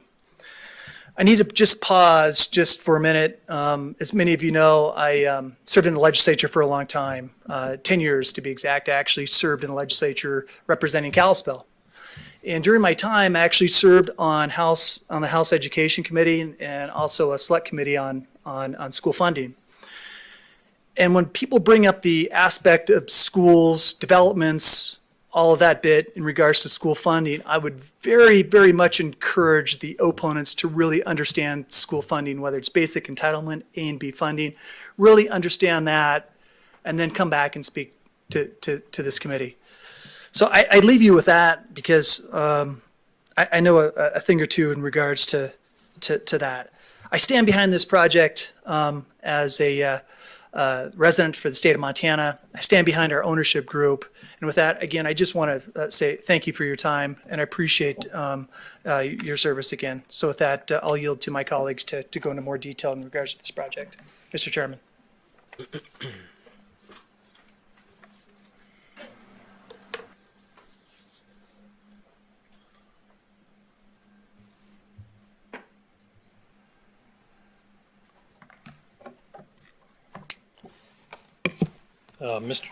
Mr. Chairman, and I want to touch this because I've seen what happens. Don't break it, Frank. And members of the committee, my name is Frank Garner, and I am a partner in the development group for this project. And while some have been telling you that, you know, they feel this project is rushed, I kind of feel like I'm growing old before your eyes. And that we've been around a while here, and I'm going to mention some of the territory that we have covered in the time it took us. It was last year when we began to look at the intricate details involving the design of this project. And here we are getting ready to be at the end of this year, right? It's coming quick. And along the way, we would like to remind you that we work diligently both to talk to the neighbors. I personally knocked on a number of their doors to have listening sessions, to do multiple public statements about the project so that people would know what's going on. And I would just say, you know, tell me in your experience if you've encountered that on every one of these. I think we've tried hard to do that. And along the way from that initial project, I believe that we have met every condition that the city has asked us to, and more. And I'm going to mention some of those. And I've got a letter that I'll submit. I won't read every detail of it, but that includes a number of the concessions we've made. And so to begin with, in this proposal, it begins with density. And it's not just the number of additional lots that we've reduced, but we've also offered the concession to ensure that we don't build the AUDs and the and duplexes. That is not only material, it is a big price tag attached to it, and I think, I know you know that. A substantial concession in terms of what density could be in that subdivision, and that other subdivisions will enjoy, and we won't. In addition, if you look on the map, and you don't need to bring it up, I think folks have seen it, not only with the walking trail, we've added additional parkland, and we've carved that off the back of the lots. If you'll remember on the previous proposal, that was part of the lots. Right now, that's part of the community property. And in doing so, we've also changed the phasing to try to reduce the impact to the majority folks in that neighborhood. And we recognize that because of phasing, when we talk about public safety and schools and the other things that are going to be impacted, that money's going to come as those homes are built. We're talking about building single-family homes. That's what our mission was. It's what we came here to do. And while I understand some people are critical on the number of housing or cost, at every step, what we're doing is adding cost, right? To come back here again to reduce density. And my mission was and still is to try to look at providing at least some starter homes in this group. We do have more larger lots. We've placed those on the edge to, help improve the buffering. We've agreed to that additional roadway that's in front of the Koenig subdivision. We've worked diligently with the Department of Transportation to have a more concrete proposal for you. This is not a whim. It will be a condition of what we have to do out there, not just the work on Tronstead. I appreciated the testimony of the gentleman that talked about how out on 4 Mile Drive you were starting to see some infrastructure because a developer had to build out there and put it in there. You've heard all the problems with the safety and the issues out on the road, and here's the truth. There is nobody coming to fix it, and there's no pot of money for it readily available right now, except we've agreed to pay for it. The way that safety and that infrastructure comes in is when developers like us who agree to those improvements come in and put those in and help make those substantial improvements. I don't think you need a study to look at all the lots that are in that area and know there is growth going to come and impact that, right? You also can look and know that they aren't going to be required to add the public safety requirements, infrastructure requirements that we are, right? If it's going to come to that area and if it's going to be paid for, it's going to be paid for through this development, in my opinion, because I don't see another option unless you know of a pot of money out there to do those with. So the difficulty is the reason we see those improvements and improvements in safety is because development occurs, and we already see and hear from the folks here, and I honor what they say that those problems exist. The solutions to them are what we hope to be able to help with. And between those reductions, the work on the highway, the reduction in the duplexes, et cetera, paying for the additional road, it's 7 figures, right? So when we hear it's not substantial and we look at the number of housing units that we've far more than just the 380 to 355, right? When you look at the additional conditions and the additional costs to us, we would ask you to consider that those are material and substantial. And I think you can look at those and probably know that.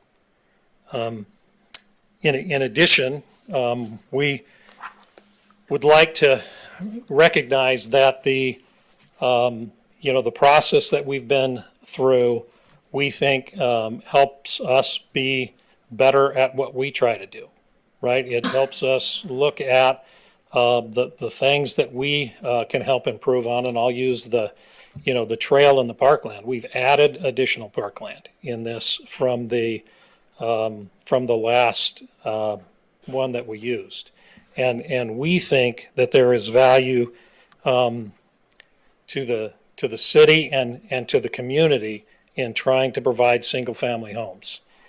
You've heard, what the market looks like. I'd say simply look at the price, right? In housing, to let you know that we have not impacted the inventory to the degree that we are impacting, the price. And that's why we're here, because we think there's a market and we think we can help with it. I'm going to mention just a couple of things that were brought up by some of the opponents. And again, one of the key things is the notion that there hasn't been any real change. We've included those concessions that we talked about in the first iteration, including keeping houses down to 2 stories, keeping, the traffic out of Ponderosa, et cetera, so that none of those have changed. We haven't removed those, but we've added the additional ones, including the substantial ones involving density of those additional units. It is, of course, not a bond, right? We are talking about the building of the intersection and the light that goes in there as a material condition that we have to provide with. It's not a pinky promise, right? This is something that we are that we will be required to do, and one of my partners will give you some more information on an update that we have through the Department of Transportation on what that looks like. So what I would ask is when you're through policy trying to reinforce good behavior, right, and good development, rather than have, as we've mentioned before, this be a development that hasn't met all of the city standards, that isn't on city sewer and water, and that provides great additional quality housing to our community. We need to come to the city to be partners with you to be able to do that, because you are the ones that have that infrastructure for us to be able to use to make a quality project happen. So we hope that you will see in our application those improvements and consider how material and substantial they are, and would appreciate a due pass, and thank you for your time and consideration.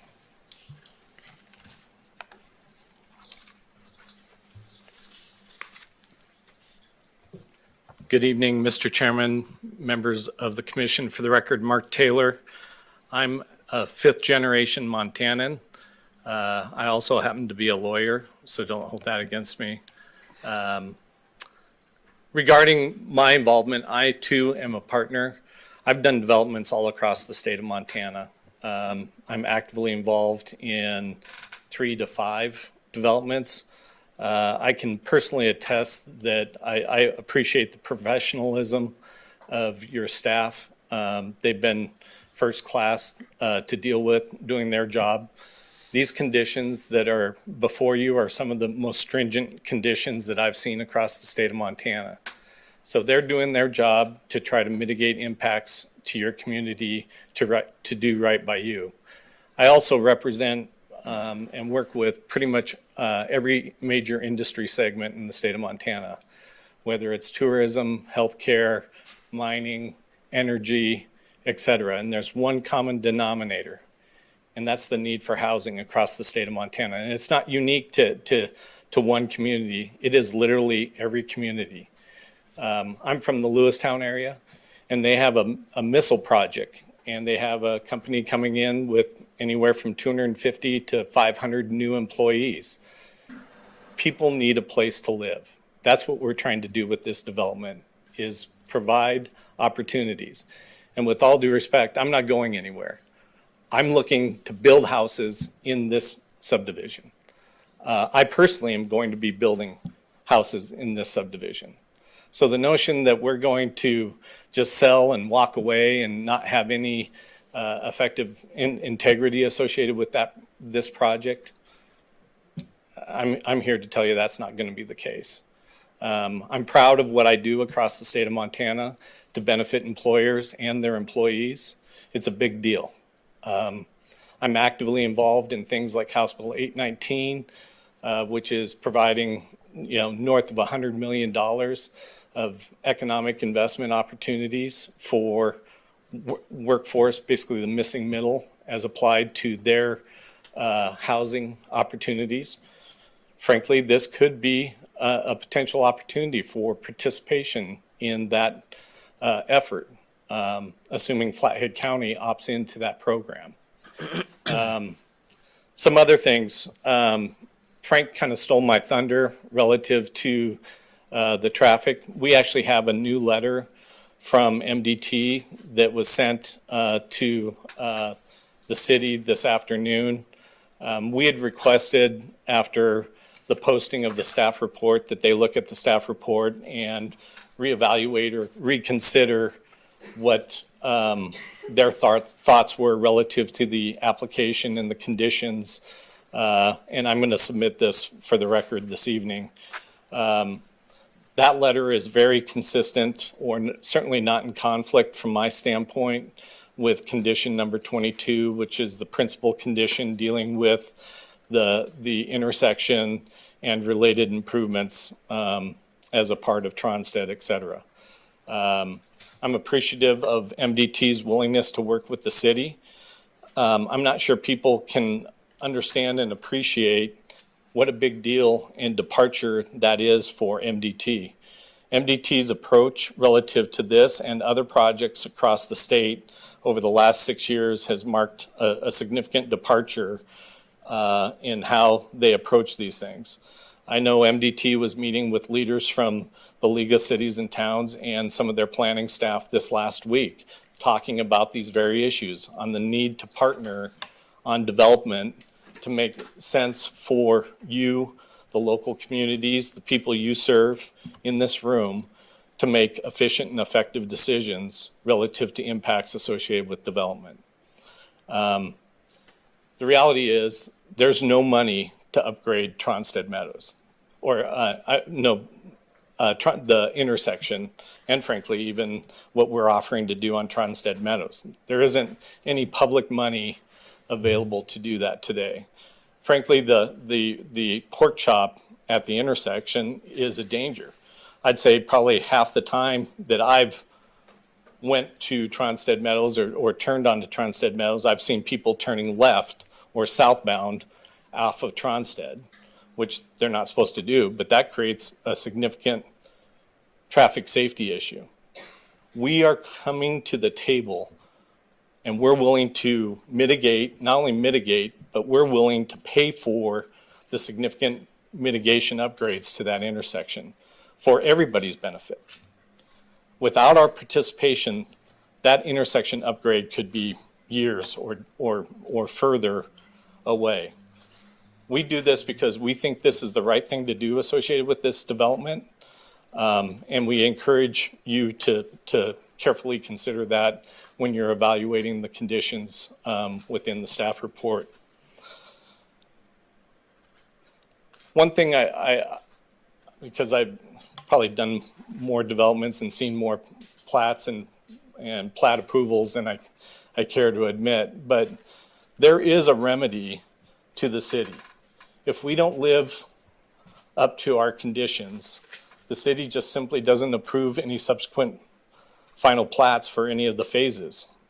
I mean, the city maintains throughout this entire process a hammer over our head to ensure that we're in compliance. So the notion that it's kind of a guessing game as to whether the intersection upgrades occur, well, we're never going to get to final plat approval. We can't sell lots, we can't build houses unless we meet those conditions. And so it's not a pipe dream. We're bringing the checkbook to the table to be able to do this. Lastly, I've never been a part of a development that has ever been denied before, and I've done a lot of them. And so it's with hat in hand that we actually came back and as evidenced by the document that Frank submitted for the record, we made 13 material changes to the application for the betterment of the neighbors and the community and the impacts. So when you think about fire, police, sewer, water, stormwater, education, snow plowing, all of those things were less in this, from an impact in this application than the previous one. And so, with all due respect to some of the opponents, there is, and this is the lawyer side of me, there's no substantive credible evidence documented wise that would justify the denial of this application. We've went way beyond our statutory obligations to meet the impacts or deal with the impacts associated with this development. We're doing this because it's the right thing to do for the community and the city. With that, we urge you to approve it. Thanks.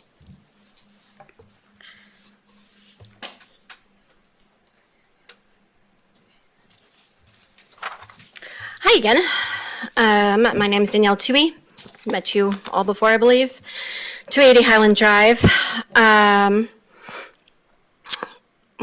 Since apparently, again, the developers feel like it's very important and necessary to this decision-making, my family is from a tiny town named Mosby, outside of Lewiston, so Mark Taylor might have, maybe have heard of it. I don't think it's even got a post office anymore. I think it's just a rest stop, possibly. Not like a gas station rest stop, like you literally can stop there, parking lot. And my great-grandfather wrote and signed the state's constitution. So I have plenty of history here. And as somebody with a proud Montanan history, I think it's absurd to state that that makes me, my statements more valuable. Before I get into my comments, I request a direct answer from you, the Planning Commission, because if I remember correctly last time, this is one of those times where you can ask a direct question and later on you answer it. So is the Planning Commission required to approve development that meets your criteria? Are there repercussions to denying this application to the community and city? I submitted that in questions a while back, but to the city, but I know there's been massive amounts of commentary, so I imagine it's difficult to get back to every single question. In my life, meeting the bare minimum is not celebrated ever. If after years of work, this development still only meets the bare minimum, that's not impressive to me. I don't think it should be impressive to you either. I noticed that tonight there was, I wasn't here in the very beginning, but so far from what I've seen, there was one more person, and again, they were paid to be here. That is for this development, while there's been multiple new people that I haven't met before or even spoken with, despite me being very involved in outreach in opposition. Thanks to the developers, here we go again, volunteering our time to protect our community while they get paid to waste our time. This proposal is a slap in the face to the city council and the community that resoundingly denied their original proposal for well thought out rational reasons. Just a reminder, the developers are currently zoned to build 44 houses. Their original proposal was to increase that to 380, a jump of 864%. This new proposal changes their request from 44 houses to 355. To be clear, they're not changing from 380 to 355, which is still pathetic. They're changing from 44 to 355. That's the request. They don't have zoning for 380 or for 380 houses. That's still a jump of 807%. That's literally absurd to pretend that's any kind of a compromise. It's 425% away from even meeting in the middle. This isn't a compromise, it's an insult to the basic math skills of you and the city council. As such, they're deliberately wasting our time, hoping to exhaust you and the community. As a parent, I'm reminded of when my kids asked for candy at the store. They asked for the same thing over and over again, phrased slightly differently to wear me down. As the adult, my job is to tell them the answer is still no, no matter how long they whine at me. This disrespect has been consistent since the get-go. I remember being here months ago when Mr. Sanju tried to present himself as an expert on the area, and did again tonight, and argued that the area isn't rural, the fields covering this development aren't even being farmed. I pointed out most people understood farmland is empty in the spring, even without local experience. Lo and behold, those fields were farmed this summer. This may be less common knowledge, but it's unlikely the owners didn't have a plan in place to farm that land at that time. I know they didn't farm it with their bare hands, so that means they needed time to set up contracts, order seed, rent equipment, etc. This is active farmland, and Mr. Sanju lied directly to your faces when he tried to imply otherwise. Yet another deception in a long line of them. The last time I spoke to you, I discussed how I believe in letting people show themselves. The developers have shown time and again that either they are far less knowledgeable than they claim, they are either far less knowledgeable than they claim, or the unfortunate reality is most likely they are actively deceptive. I'm putting maybe 1% of my effort into this issue. I'm here, same as the other 40-ish community members here tonight, as service to my community. I'm not being paid, and yet my research is consistently accurate, as is that of the other volunteer community members, while the developers, whose job it is to be here and be accurate consistently, are unable to be accurate. At the very least, I'd expect you as stewards of our community to deny these requests until they can show themselves to be consistently advising you accurately. That is actually the bare minimum in any negotiation, and I hope you know you deserve that basic level of respect.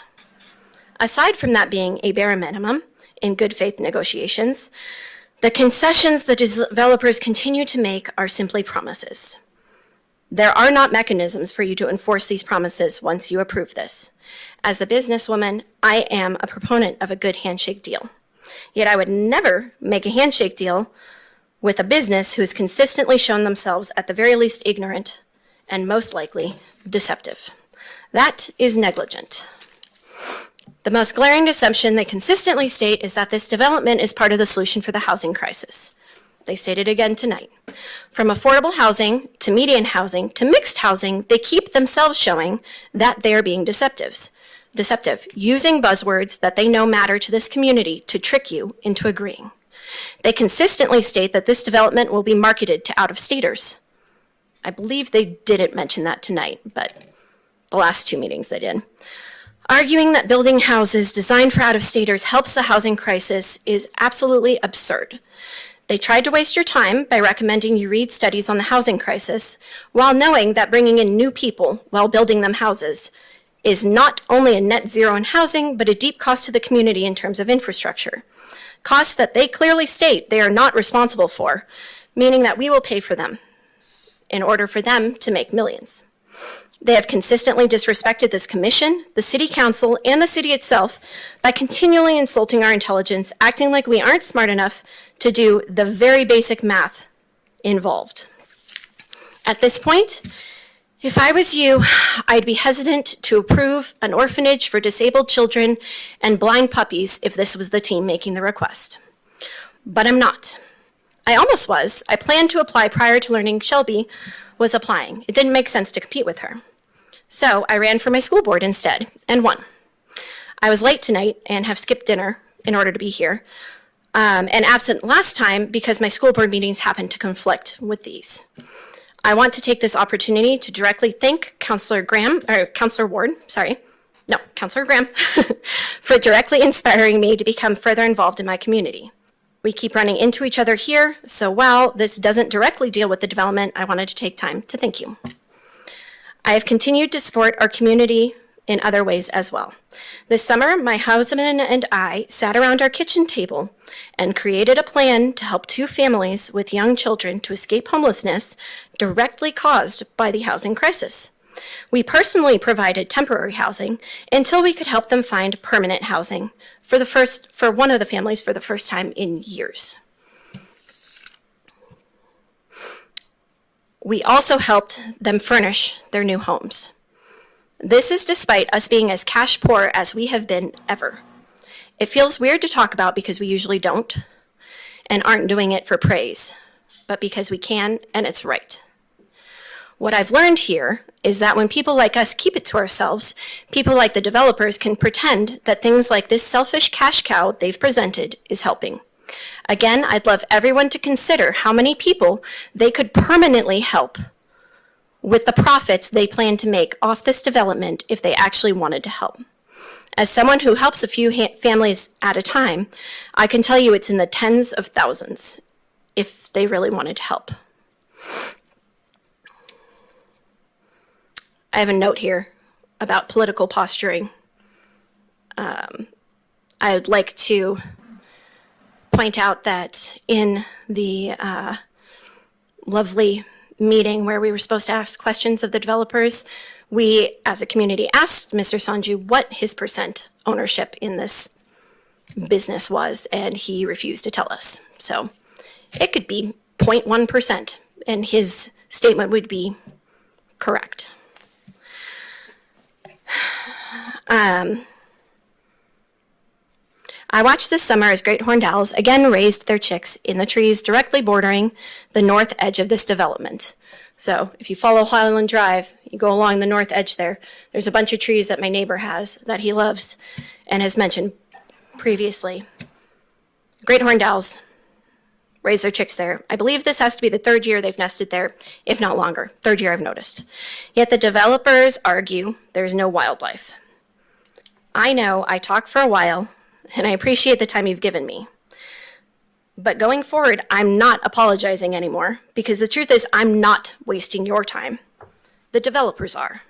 This is a slap in the face to pretend we are not smart enough to do basic math.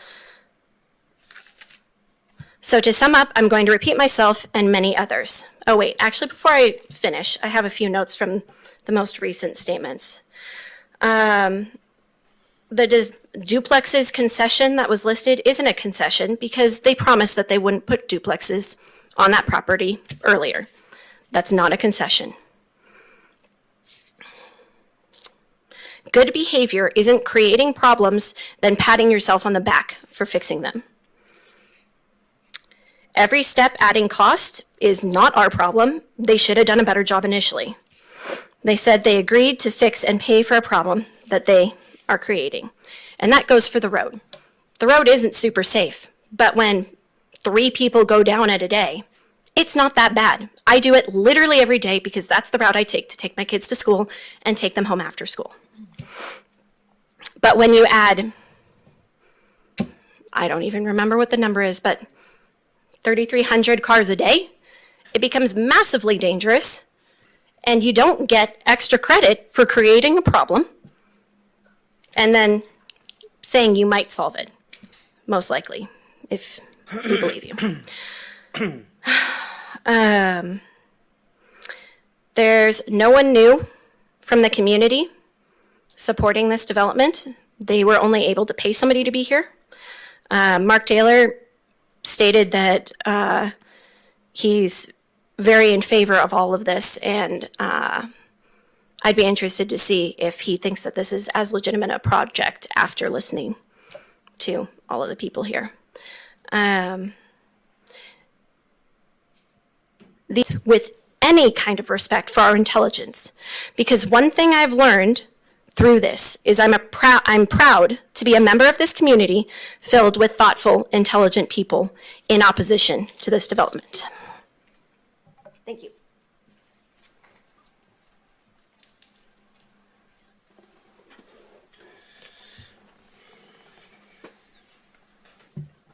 Good evening, members of the council. I'm super tempted to touch the mic because I know you're not supposed to touch the mic. I don't know if anybody else has that problem, but I'm Travis Taylor. I live at 1210 Birch Grove Road, roughly catty corner to the proposed development, and most of you have heard me speak before. A few comments.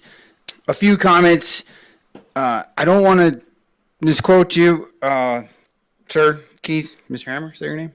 And I know we can't ask questions, so you can correct me later if I am misquoting you, but I thought I heard you address the site distance issue with something to the effect of the hill is at a 6% grade. And my understanding of site distance is that's usually a linear measurement in feet. I don't know if the grade is really the appropriate measurement that applies to that. So I'd like to respectfully ask for clarification later, if that's possible. You know, you've all heard me speak before, and you know that I'm opposed to this as is everyone else here tonight. I do agree with what everyone said, that it is mildly insulting to have this come back so quickly with such a minor modification, and then we're supposed to applaud said modification. I don't know these people, and I'm not going to try to speculate on what their intentions and their motivations are, but I think some of us could be forgiven for assuming that perhaps the minor modification was a lot more about dollars. You know, it didn't even come back as a full R2, you know. The density in the middle, you're asking for a PUD so that it doesn't have to be R2. We didn't even get all the way down to R2. No one speaking in opposition to this, here, in person, online, via email, I haven't read a single comment or listened to a single comment of anyone that says you must not build here. To the contrary, everyone that I have heard speak and that I have spoken to in this room or in person anywhere else has all said, we understand there's going to be development. We're in favor of development. We want the right development in the right place at the right time with the right consistency. That is what we're saying. Let's not forget, there's another level of residential development that could have been proposed here and still come into the city, right? R1, is that an option? That exists. That's a thing that could be done. And I think that would make a lot of us really happy, right? Again, I'm in favor of responsible development. This density is too much. And Danielle did steal my thunder. I had a zinger of a comment. I thought about the traffic, but you're right. I don't mind the road as is. I bought into those existing conditions based on the density that is there now. It's when you dump an extra 3,000 cars on it a day that it becomes ridiculously dangerous. Under the existing conditions, I'm aware of that hazard and I have accepted that responsibility and I've embraced my own responsibility to mitigate those hazards for myself. But I can't do anything about you dumping another 3,000 cars a day on it. And I wasn't able to prepare for that or plan for that, and I can't mitigate it. Only you can. So, you know, they say that they're doing what's best for the community and that this is the highest and best use for the property. I respectfully disagree with that as well. I think a lot more planning and a lot more vision and imagination could go into this property. You know, I agree with the gentleman earlier who said that it looks like a subdivision in Los Angeles. So unfortunately, I'm not from California, but I was stuck there for a lot longer than I wanted to be, and I'm familiar with those layouts too. And he's right. And that's not what any of us were looking for when we came here. And whether you were born here or whether you live here now, you're here because you like it. The way it is, I assume. Otherwise, you would have moved somewhere else that was someplace, something different. So why would we go throw it away so needlessly, right? We can do this responsibly and carefully. And it can there is a way to make everyone happy here. I do believe that. And it just looks like a lot less density and they don't want to accept that.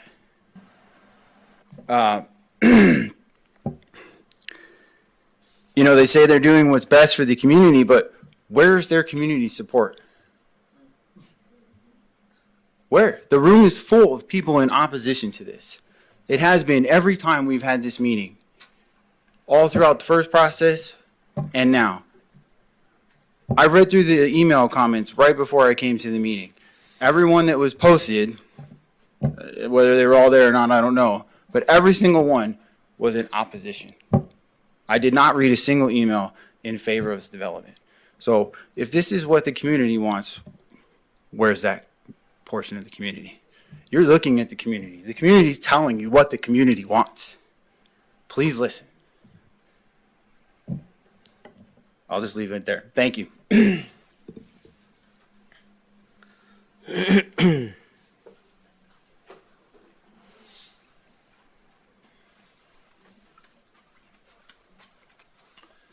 Good evening. My name is Jeremy Peterson. I live just north of this on North Wintercrest Drive at 2135. I drive Tronstad Road every day. Very familiar with it. The drifting in the winter, the lamb chop is the one gentleman had said about the taking a left, guilty.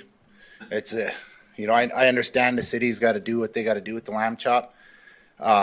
It's part of the traffic stuff. But I can tell you this, there's a gentleman that just talked before this about no community support. Well, I'm one that does support this.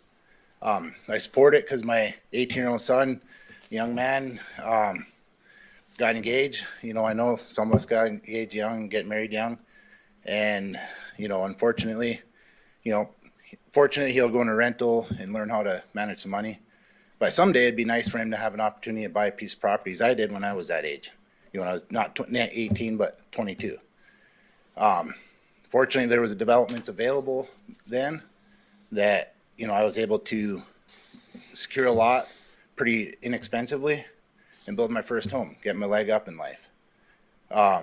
This development, we talk about density. The only way you get the price down is density. We can increase the density or increase the size of lots. Then we got a Westbrook. Are we going to have $800,000 houses that, that's all great, but we got to, also give some help for the ones that are trying to get started. I know we got like the Empire Estates and, granted, I've done a lot of work in Empire Estates and been through there, and it's like, do we want another Empire Estates? Not to downplay Empire Estates. There are some nice residences in there, but sometimes, you get, a lot of duplex, a lot of tight stuff in there. You get a lot more people, it's all relevant, to density and, tighter it is, more people, obviously, the more open it is, more expensive stuff is. And if we're talking about, a lot of city developments are in talk about, getting some density, getting some, apartments, as you guys experienced, a lot of apartments, trying to get places for people to live. And that's part of the city's responsibility is the density. And we can say, where's the responsible growth? If I understand it correctly, this has been annexed already, through the last city council meeting that I had the, I'll say, misfortune of sitting through because I had some other stuff on the docket. But that's fine. It was, it was information, so I understand kind of what's going on here today. I didn't plan on coming here tonight.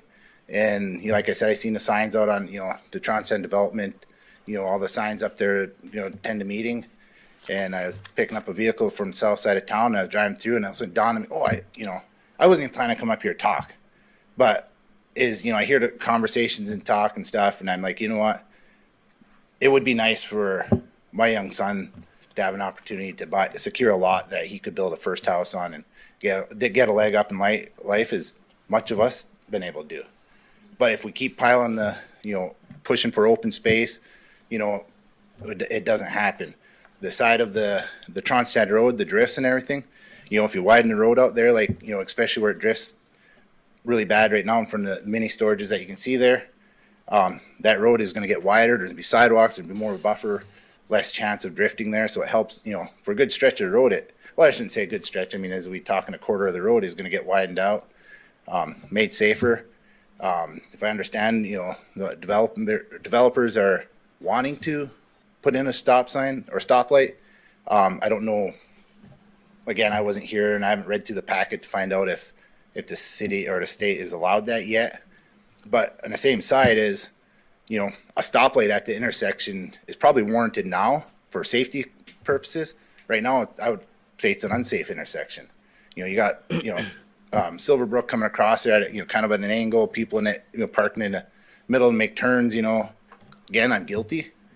So it's an unsafe, safe intersection as it is. And if someone's willing to, private group is willing to put up their money and say, hey, I'm going to take care and help this out, I think I got to give them the opportunity to do that. Not just, and as I know we talk, there's a lot of public opposition to this, but, again, I'm probably not as close as some that live here, but it is in my backyard. And I'm saying, let's put it in. Let's get some, higher density. Let's get some more development out there. I can tell you right now, I know there's lots available in the city. And I can tell you that with the lots available in the city, that I have some young friends that bought property in the Starling subdivision. And they had to buy a lot less desirable lot because that's what was available and that's what they could afford. So if there's more inventory available, it's gonna, push the prices down. And obviously we live in Montana, we live in this area. We know that at the end of the day, the pricing is dictated by demand. So we can say, well, we want to get starter entry level stuff, that's great. But at the end of the day, it's all about demand. When you try to keep the prices down, the way you get away from the demand is more supply. Simple economics, but unfortunately we have a lot of demand in this area, so it drives price. And and I'm not a proponent of any government agency restricting pricing on any kind of lots, but I can just say this, I am for this development. Please approve it. Hi. My name is Julie Campbell. I live at 289 Suisac Lane. Moved there in 2010. And I am a fifth generation Montana, if that makes any difference. I was born and raised in Missoula. So to just make it short and sweet, on this proposal, opposition to rezoning and preliminary plat approval for Tronstead Meadow and Whitetail Crossing. Please vote no on this proposal until necessary infrastructure improvements are made in place. Thank you.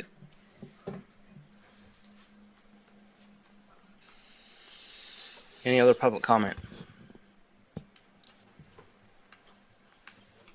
Okay, I'm going to close public comment on that and go and look to the board for a motion for KA 2408 for annexation and initial zoning of R2 with the PUD overlay.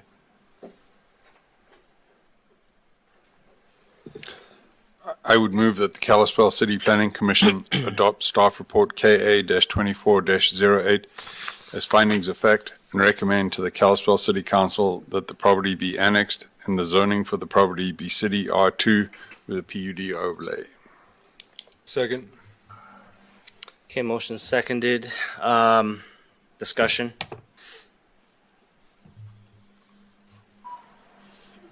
I just have to say that, I think it's a beautiful, development, just not for right there. So, because I grew up on Tronstad, I learned to ride my bike and drive a car there, and I got hit when I was 16. And I think the comments make a lot of sense. 3,000 cars, someone's going to be me at 16, 14, 10, anybody. That's really concerning. I mean, they did make a lot of effort. I don't think any other developer who has this sort of a project is going to bend like that. I agree that they have done some good work to make it nicer. And I like the idea of them bordering the entire area with trees to kind of offset all of that. But there's just so much on one little spot, so much. 20 years I've been over there, and it's scary. My mom said if you can drive on Tronstead, you drive anywhere. She wasn't kidding. So if it's got to go to the city council, I can't do it on a good conscience, honestly. But I do think it's a beautiful development. Just not right there. So that's my discussion. I think one of the things that I have taken away from public comment, if I heard the loudest, was how the road operates currently. And we're talking currently now. And the last public comment said, you know, please don't approve this until the necessary fixes to the road or infrastructure are put into place. And that's just not how the process works. That's not how it functions. The commissioners do not have a plan or money to go and change the road. So, you know, and hearing all these problems with the way it is currently, you walk away from something like this, you have the current problems currently forever.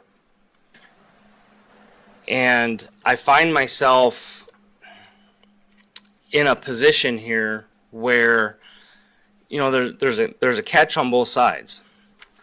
And I think it needs to be realized that a lot of the traffic that's happening on Tronstead is coming from a long ways away. It's not local, other than yourselves, but there's traffic on Tronstead going through and using it as a cut across. They could be coming from East Valley. And that's not going to change, and it's not going to get better. The valley's growing, and that's one of the problems that one of the questions we have in front of us right now is, you know, we have a project that goes and says that they're taking care of 90% of the problems on this road. And, you know, as far as the intersection goes, I've been pushing very hard to get that intersection.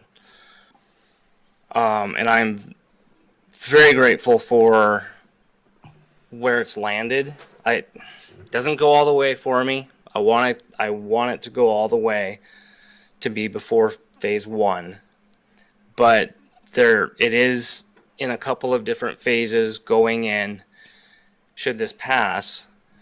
And the thing about that is fixing that intersection takes so much traffic off of Whitefish Stage.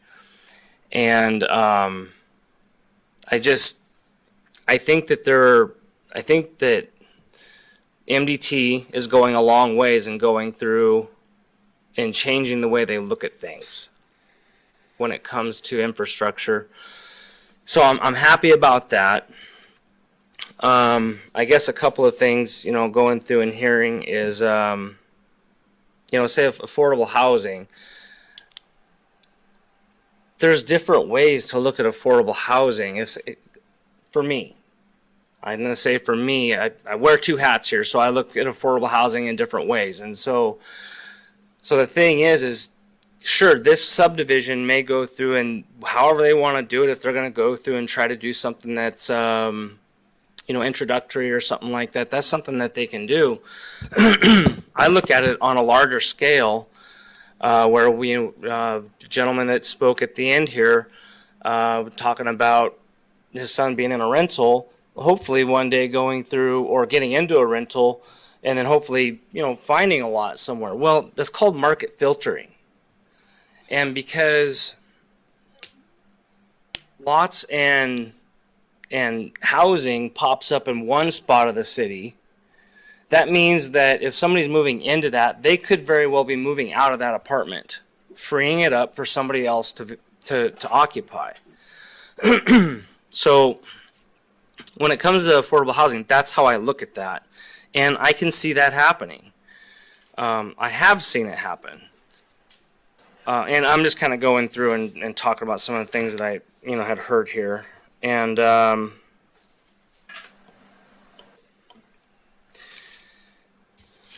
you know, it was talked about the vote on the city council about how it went down in flames as what the last proposal was, and that's not true. Yeah, it went down, but there was a vote no on it because it wasn't dense enough.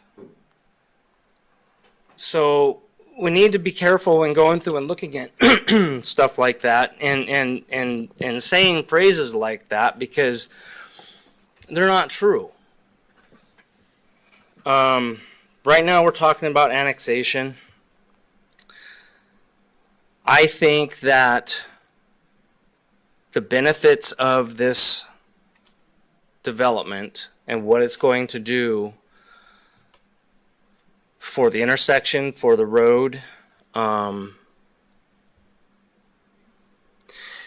there's other concessions that were talked about that they've done. And they are large concessions. And actually, the one thing is R2 versus PUD. The PUD carries with it a developer agreement. That developer agreement is the teeth when it comes to ADUs and duplexes. That's what goes through and says, we're not going to do that. And here's we're going to say we're not going to do that. We're going to sign and say we're not going to do that.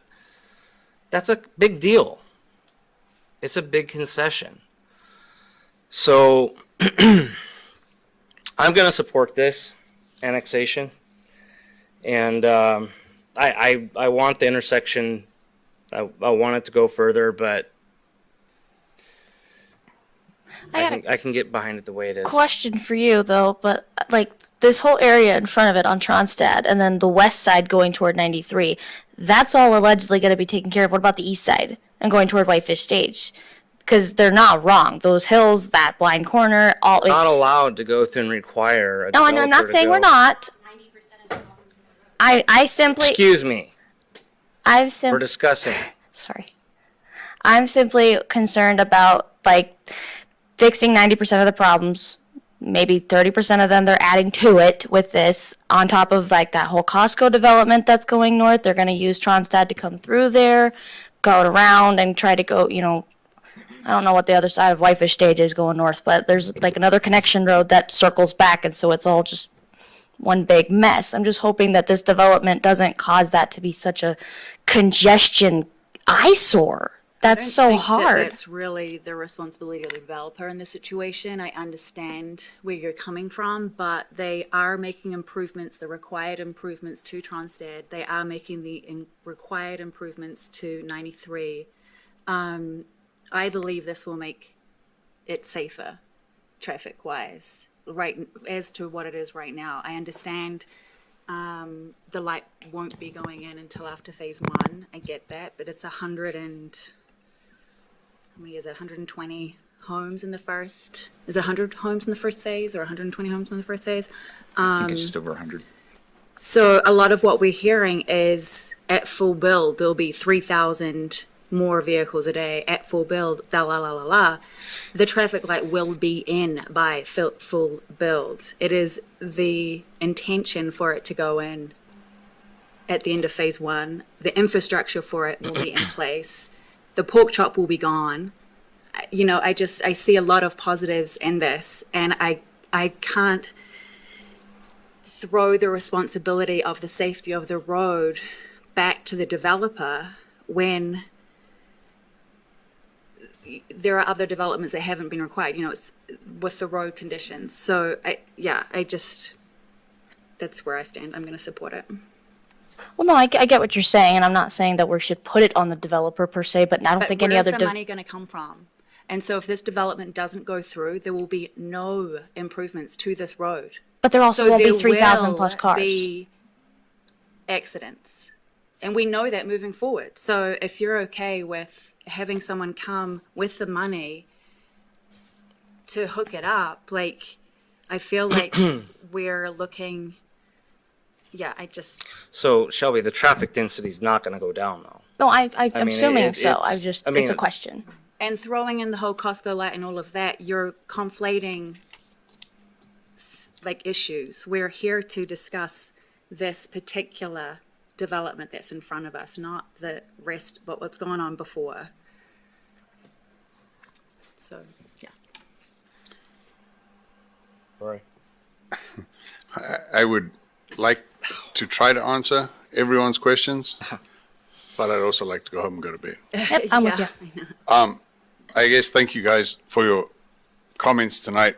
I appreciate that it was kept civil, and that's what we sitting on this side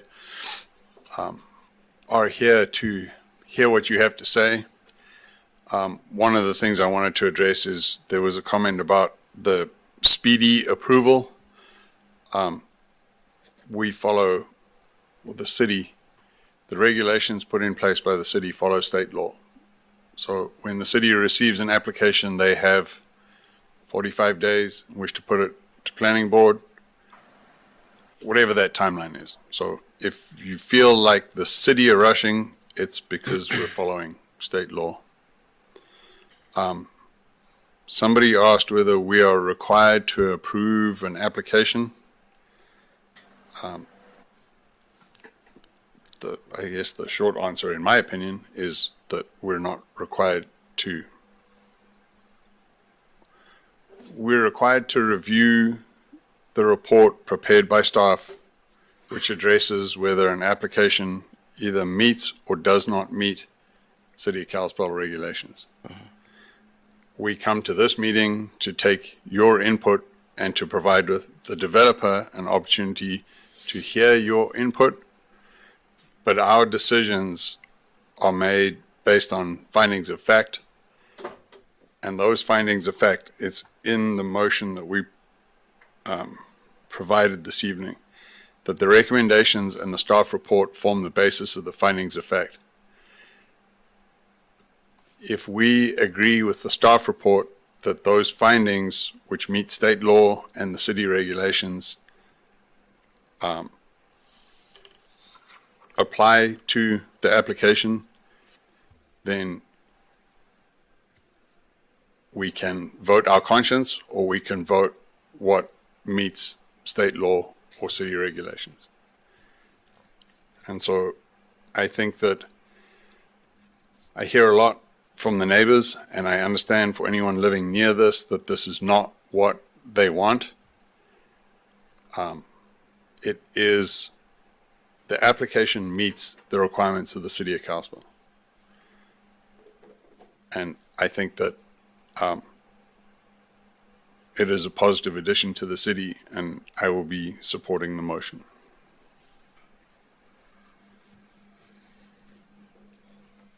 Any other discussion? Roll call. Tim Stockland, Yes. Shelby Odell, No. Pip Burke. Aye. Rory Young, Aye. Chad Graham. Aye. Okay, looking for a motion for KPUD 2403 for the planned unit development. I move that the Kalispell City Planning Commission adopt staff report number KPUD-24-03 as findings of fact and recommend to the Kalispell City Council that the Tronstad Meadows Whitetail Crossing PUD be approved subject to the conditions listed below. Second. Motion seconded. Any discussion? Kind of all Horse is dead. pertains to the rest of the motions. Roll call. Rory Young, Aye. Tim Stockland, Yes. Pip Burke, Aye. Shelby Odell, Nope. Chad Graham. Aye. And a motion for KPP 24-04 for preliminary plat.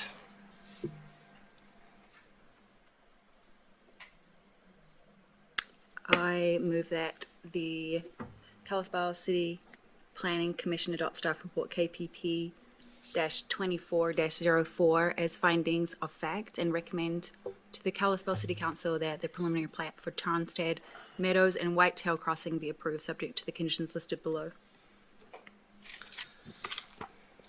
Second. Motion seconded. Discussion. Roll call. So just the only I guess the only thing that I'm thinking through in terms of what we heard tonight is that the preliminary plat is a phased preliminary plat, so although there are 325 possible lots to be developed, the first thing that will happen is that the developers will have to produce engineered plans that meet the city regulations for phase one. Once they have then had that approved by the city, they get to pay upfront to put that infrastructure in, and only once all of that infrastructure is in can the lots in phase one, the first phase, that is only when final plat is achieved, which in this case is probably going to be a year and a half, 2 years' time, can people start building out there. During all of that time, the developer will be working with MDT on figuring out what that traffic signal, what that intersection is going to look like, and when it is appropriate to build that. So I know that it may feel like the sky is falling, but there is always a long lag between when this gets approved, engineering is approved, construction of the infrastructure is in place, and only then can housing start. And I've yet to find a developer in Kalispell that can develop more than 20 to 30 houses a year. So you're not going to wake up one morning and suddenly find 325 new families living in your backyard. So are you suggesting we move in those like 5 years' time? Any other discussion?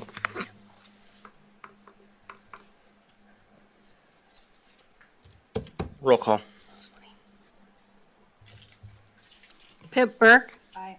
Tim Stockland. Yes. Shelby Odell. No. Rory Young. Aye. Chad Graham. Aye. Motion carries.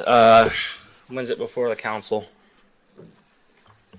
So we'll go in front of council for the November 4th, Monday, November 4th meeting. Okay. Monday, November 4th, 7 o'clock, same room. And so are you guys wanting to take a break? You gotta go, yeah, just.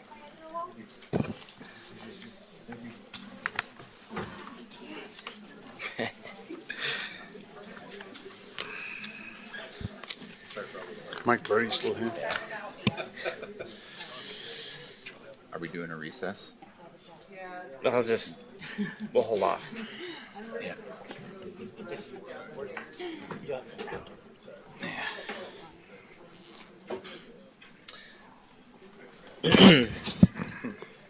Try to help people.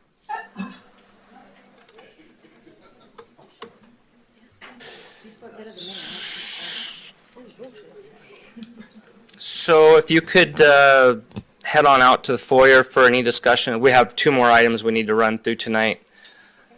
Oh, I'm gonna say. Did he? I don't know.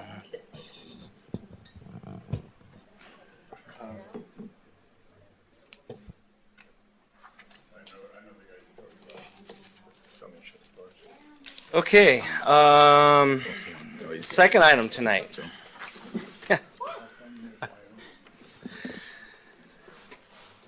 Okay, File. you ready? Go ahead. Okay.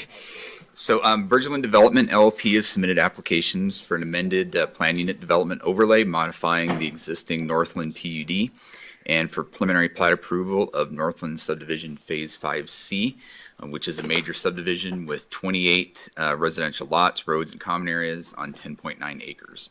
The property is currently zoned R3 residential with the PUD overlay that was approved in 2004. This proposed subdivision would replace a currently approved preliminary plat on the property.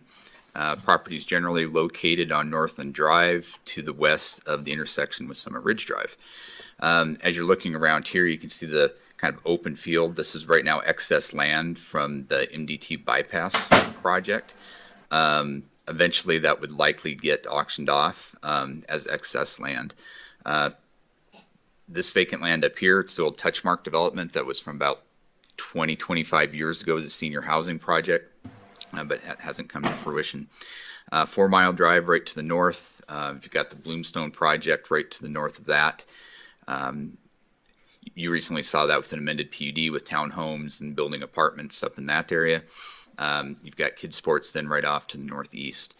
Utilities come right down Northland Drive within the right-of-way with both water and sewer. As I mentioned, it's R3 zoning with the PUD overlay from 2004. This proposal is generally in line with that original PUD approval. Growth policy shows it as urban residential, which supports the R3 zoning that's in place at up to 12 units per acre. The original 2004 called for a range of 178 to 231 units, or approximately 3.7 per acre. Phase 5 plat called for 90 units, which was about 3.5 per acre in that phase. This proposal, Phase 5C, is 28 units, which is a reduction of 8 from the original 90 in Phase 5, and totals 2.6 units per acre on these 10.93 acres. This is showing the original PUD layout. These were the original phases, 1, 2, and 3, which developed mostly as they did there. Phase 5 wraps up in this area. I guess as a little side note, this was showing as part of the Waterford PUD back in that point in time. Now you've got Northland that extends up and Northland Phase 4 in this area, which isn't actually part of the Northland PUD, but it's still called Northland Phase 4. This is the 2017 plat. You can see where, again, where Northland Drive goes up. There was a loop road coming through and then a connection that came down towards the south. There's quite a bit of topography on that property, and that as they got into the actual engineering design for this subphase, they recognized there's some things that they were going to need to work around there. So this is showing the new layout where, you know, the connection down to the south goes away. There's still the loop road coming off. This one then provides for that connection up to the north. They were requesting 3 PUD deviations, which are all related to topography. One was no right-of-way connection to the west and to the south. Second was portions of some lots are steeper than 25%. And third was deviation allowing additional height from 35 feet to 45. They were trying to do that to avoid major flattening, generally be under 35 feet from finished grade, and would appear to be under the 35 feet from the street. And I'll step through each one of these in a little bit more detail in just a second. And again, because topography was the main issue, the central part of the site was relatively flat compared to some of the edges, but that's the center. This is the western boundary where there's a slope that comes down towards the gully. This is towards into the MDT property to the west. And then this is the south boundary where you've got relatively flat and then a pretty steep slope that comes back to the existing homes that are in that location. This is showing the existing grades. You can see where there's some of the sloped areas in excess of 25%, roughly 33% through here, 33 here, about 25% coming through here. Building pads are generally outside of those slopes. You can see that there's not a lot that exceed the 25%, which is one of the thresholds in the subdivision regulations, but there are some of those areas, which is why they asked for that. You can also see the basis for the deviation for not having that connection to the west. It's about a 20% grade through a lot of that, which is well in excess of what you would want a road connection. So it would have entailed a pretty substantial reworking of that entire grade and slope area, that hillside, in order to get anything close to a road connection. A geotech report was prepared in 2005 as part of the original review of the project that included the Phase 5C area. An updated geotech report dated September 2024 looked at this Phase 5C area specifically. The report included recommendations for design and construction of the site and buildings, but no significant issues impacting development. The recommendations should be followed as the site is developed. And as with any building permit, the building department may require site-specific geotechnical information in relation to any building permit during permit review. This is showing the proposed grading plan, and you can kind of see where they're creating some flatter buildable areas with having that final grade coming through in that direction through there, as well as some grading work in the center. With the height deviation, a lot of what they're asking for here is really based on the definition of building height that we've got in the zoning ordinance, where it's based on natural grade and then follows contours. Here you can see in a flat situation, you'd have 35 feet to the top. When you're following a slope, that kind of follows that contour as you're coming through, but it is based on natural grade. In this situation here, because of some of the filling that they were going to do and the cut and filling, you're going to be altering that that natural grade that would be out there, which then kind of affects what that calculation is for the height. So you can see on over here where you've got a natural grade coming up through here, finished grade coming up like that. It's 45 feet from that natural grade, but under the 35 feet from finished grade. This is kind of showing some of the concepts of what they were looking at doing with some of the house construction, where you'd have the retaining walls coming up and then kind of following in that general direction. As is generally the case with subdivisions, there will be an engineered storm drainage plan that would be reviewed and approved by the Public Works Department prior to development. Any open stormwater facilities should have an elevated aesthetic design to be reviewed and approved by the Parks and Public Works Departments. And any existing ponds being utilized for the new phase of development, which would be the southwest corner down in here, should incorporate reasonable design features to meet the standard to the extent practicable.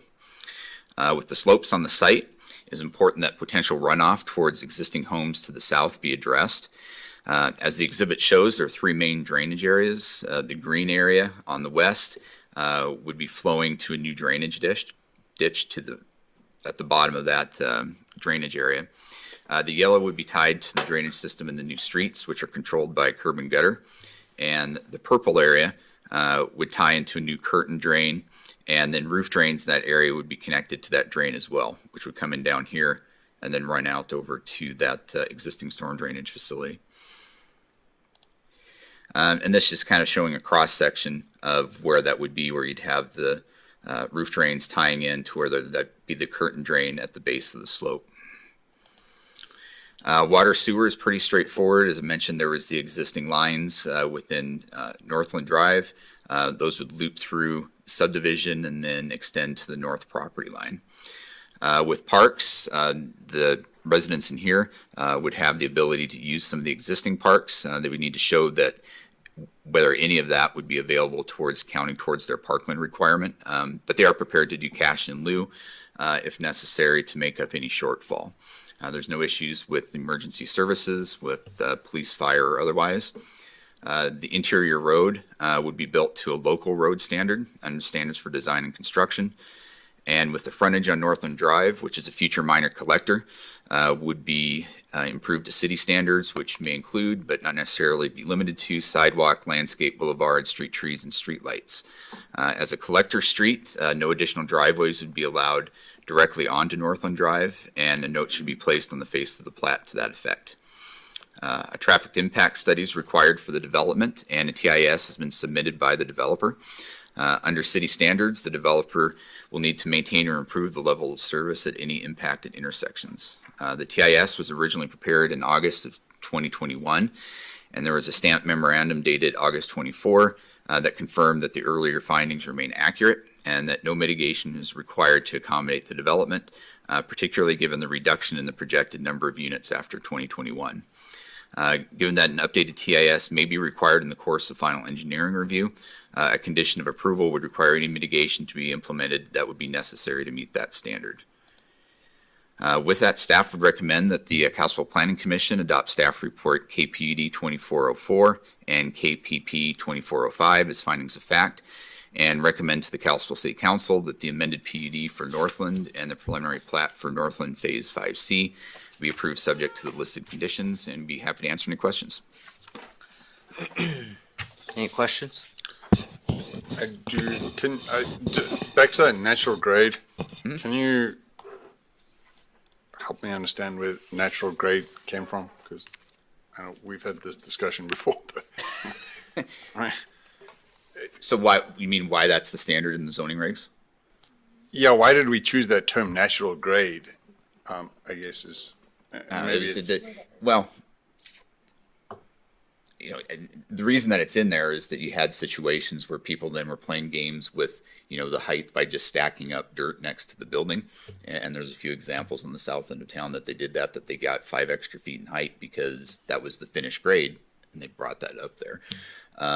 But when council looked at it, I think this came in 2008 when we did a comprehensive review to kind of nail down that definition a little bit better than what was in there, and that was what the council opted to go with. Yeah, I know well, anyway, it just seems that, you know, when you go to the next slide that Mike did, that there's a difference between a legitimate subdivision development that has to do some kind of flattening and regrading to create buildable lots that meet the city regulations, and some guy pulling a funky 5-foot trick around the building. But I get it. It's again, it may be something that we try to clarify in any. It's a perfect way to put it, because they're regrading the whole site. So naturally, there's going to be essentially kind of new natural grades because of regrading. The idea would be that you're just not essentially bringing in so much fill and building a house on top of a mountain, you know, on a city lot or something, you know. So that's why you establish the natural grade.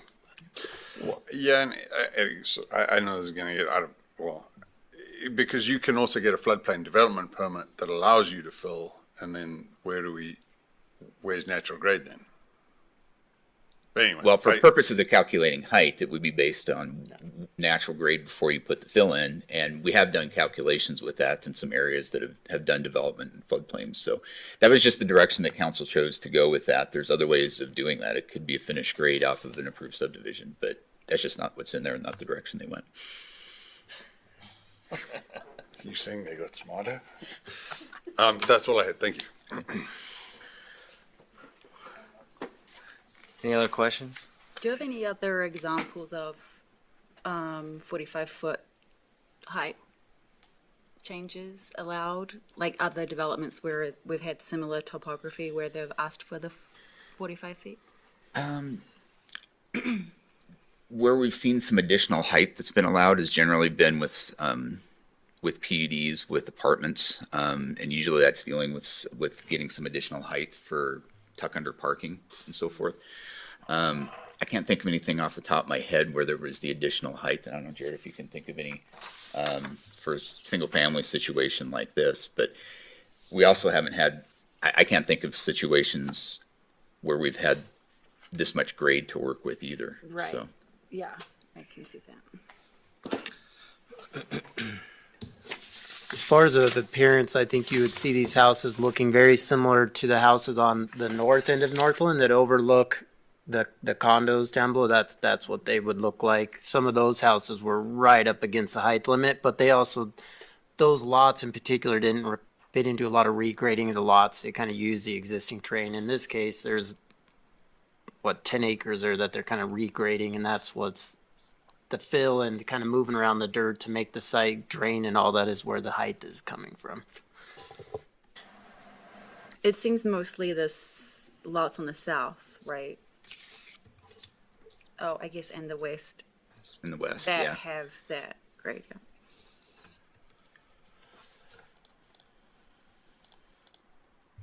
Any other questions? Okay, I'll open this up for public comment. Mike's falling asleep. Okay, close public comment. Look for a motion on KPUD 24-04. I would move that the Kalispell Planning Commission adopt staff report KPUD-24-04 as findings of fact, and recommend to the Kalispell City Council that the amended PUD for Northland be approved, subject to the conditions listed below. Second. Any discussion? No, but I forgot to mention I live within 150 yards or whatever it is, so I received one of the letters. Mm-hmm. And I live in the county, so whoever was saying that people in the county don't get the letters, that's not true. But I'm not involved in it, so I don't have any objections. I just wanted to let you all know that. Sorry, I should have said that before we started. Roll call. Shelby Odell, Aye. Pip Burke, Aye. Tim Stockland, Aye. Rory Young, Aye. Chad Graham. Aye. Okay, KPP-24-05. Preliminary plat. I move that the Kalispell Planning Commission adopt staff report KPP-24-05 as findings of fact and recommend to the Kalispell City Council that the preliminary plat for Northland Phase 5C be approved subject to the conditions listed below. Second. Motion seconded. Discussion on the preliminary plat. Roll call. Rory Young, Aye. Tim Stockland, Aye. Pip Burke, Aye. Shelby Odell, Aye. Chad Graham. Aye. Motion carries. Third item, file KA-24-09. Okay, so Flathead Community Health Center, DBA Greater Valley Health Center, has requested annexation and initial zoning of B2 General Business for property located at 1995 3rd Avenue East, containing approximately 1.9 acres. The property contains the Carver Engineering Building and is adjacent to the Greater Valley Health Center, or Torrent Technologies Building. The annexation request is based on the need for a new connection to city water service. The building is currently served by city water, but the old connection needs to be reconfigured and with the new connection directly to the main in the adjacent street. As you can see here, it's right across from Lions Park, right to the south of the Torrent Technologies Greater Valley Health Center building.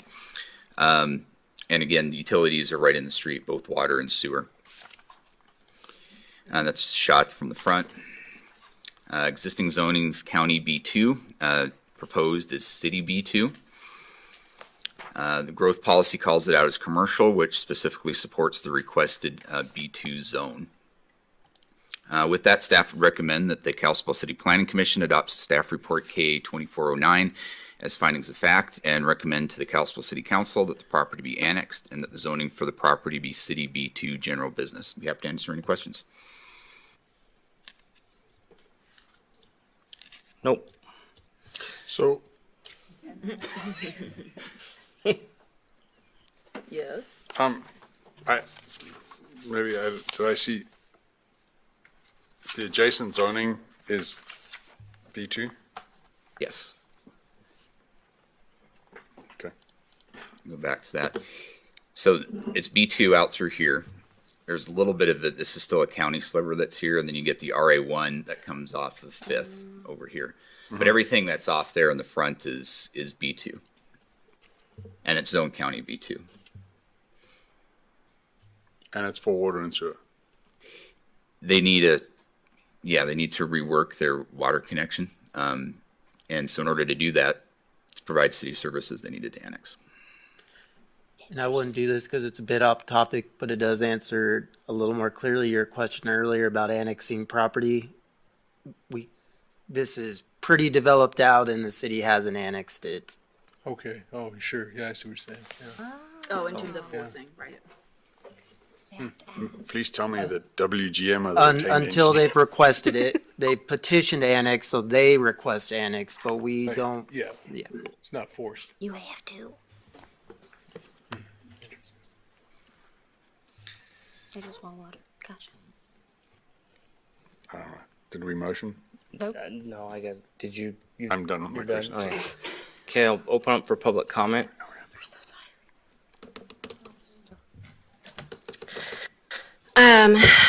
Looking at that compared to other similar maps that I've seen, I feel like it already being connected to city water and being adjacent to what looks like actually probably 90% of city zoning makes it way too deep in the city to be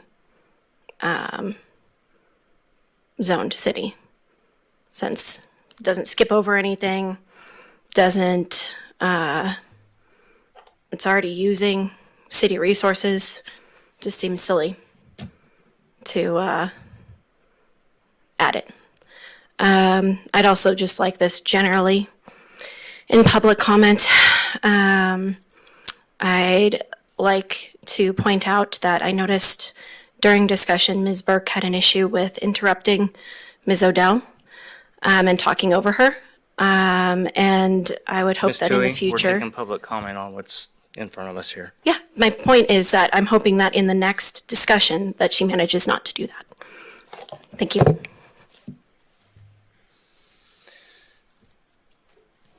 Public comment. Okay, I'm gonna close public comment, look for a motion.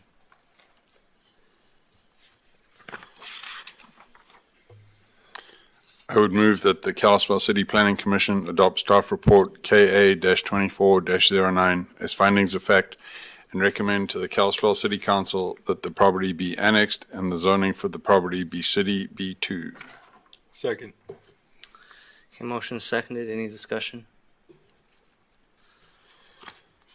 Yeah, I guess I'd point out that, they applied for annexation, Yeah, it was by for, petition. Okay, roll call. Shelby Odell, Aye. Pip Burke, Aye. Tim Stockland, Aye. Rory Young, Aye. Chad Graham. Aye. Motion carries. Old business. So, not really any old business. We didn't have anything for city council because in September it was just work sessions for the 2 PUDs that we had public hearings on tonight. They'll be moving forward to council in November. So, no real old business. New business. So, new business, we didn't receive any applications for the November meeting, but we were planning on doing a work session on land use plan, 382 implementation, and kind of get the ball rolling on some of that. Okay. Anything from the commission? Yeah, actually, I do apologize if I cut you off. It was not my intention. I thought you had finished your point. So, yeah, will not interrupt in the future, and fingers have been slapped. I'm sorry about that. I do it too. Man, you should see it on the council. Oh, you guys are horrible. Get the boxing gloves out. Okay, we're adjourned. Thank you so much for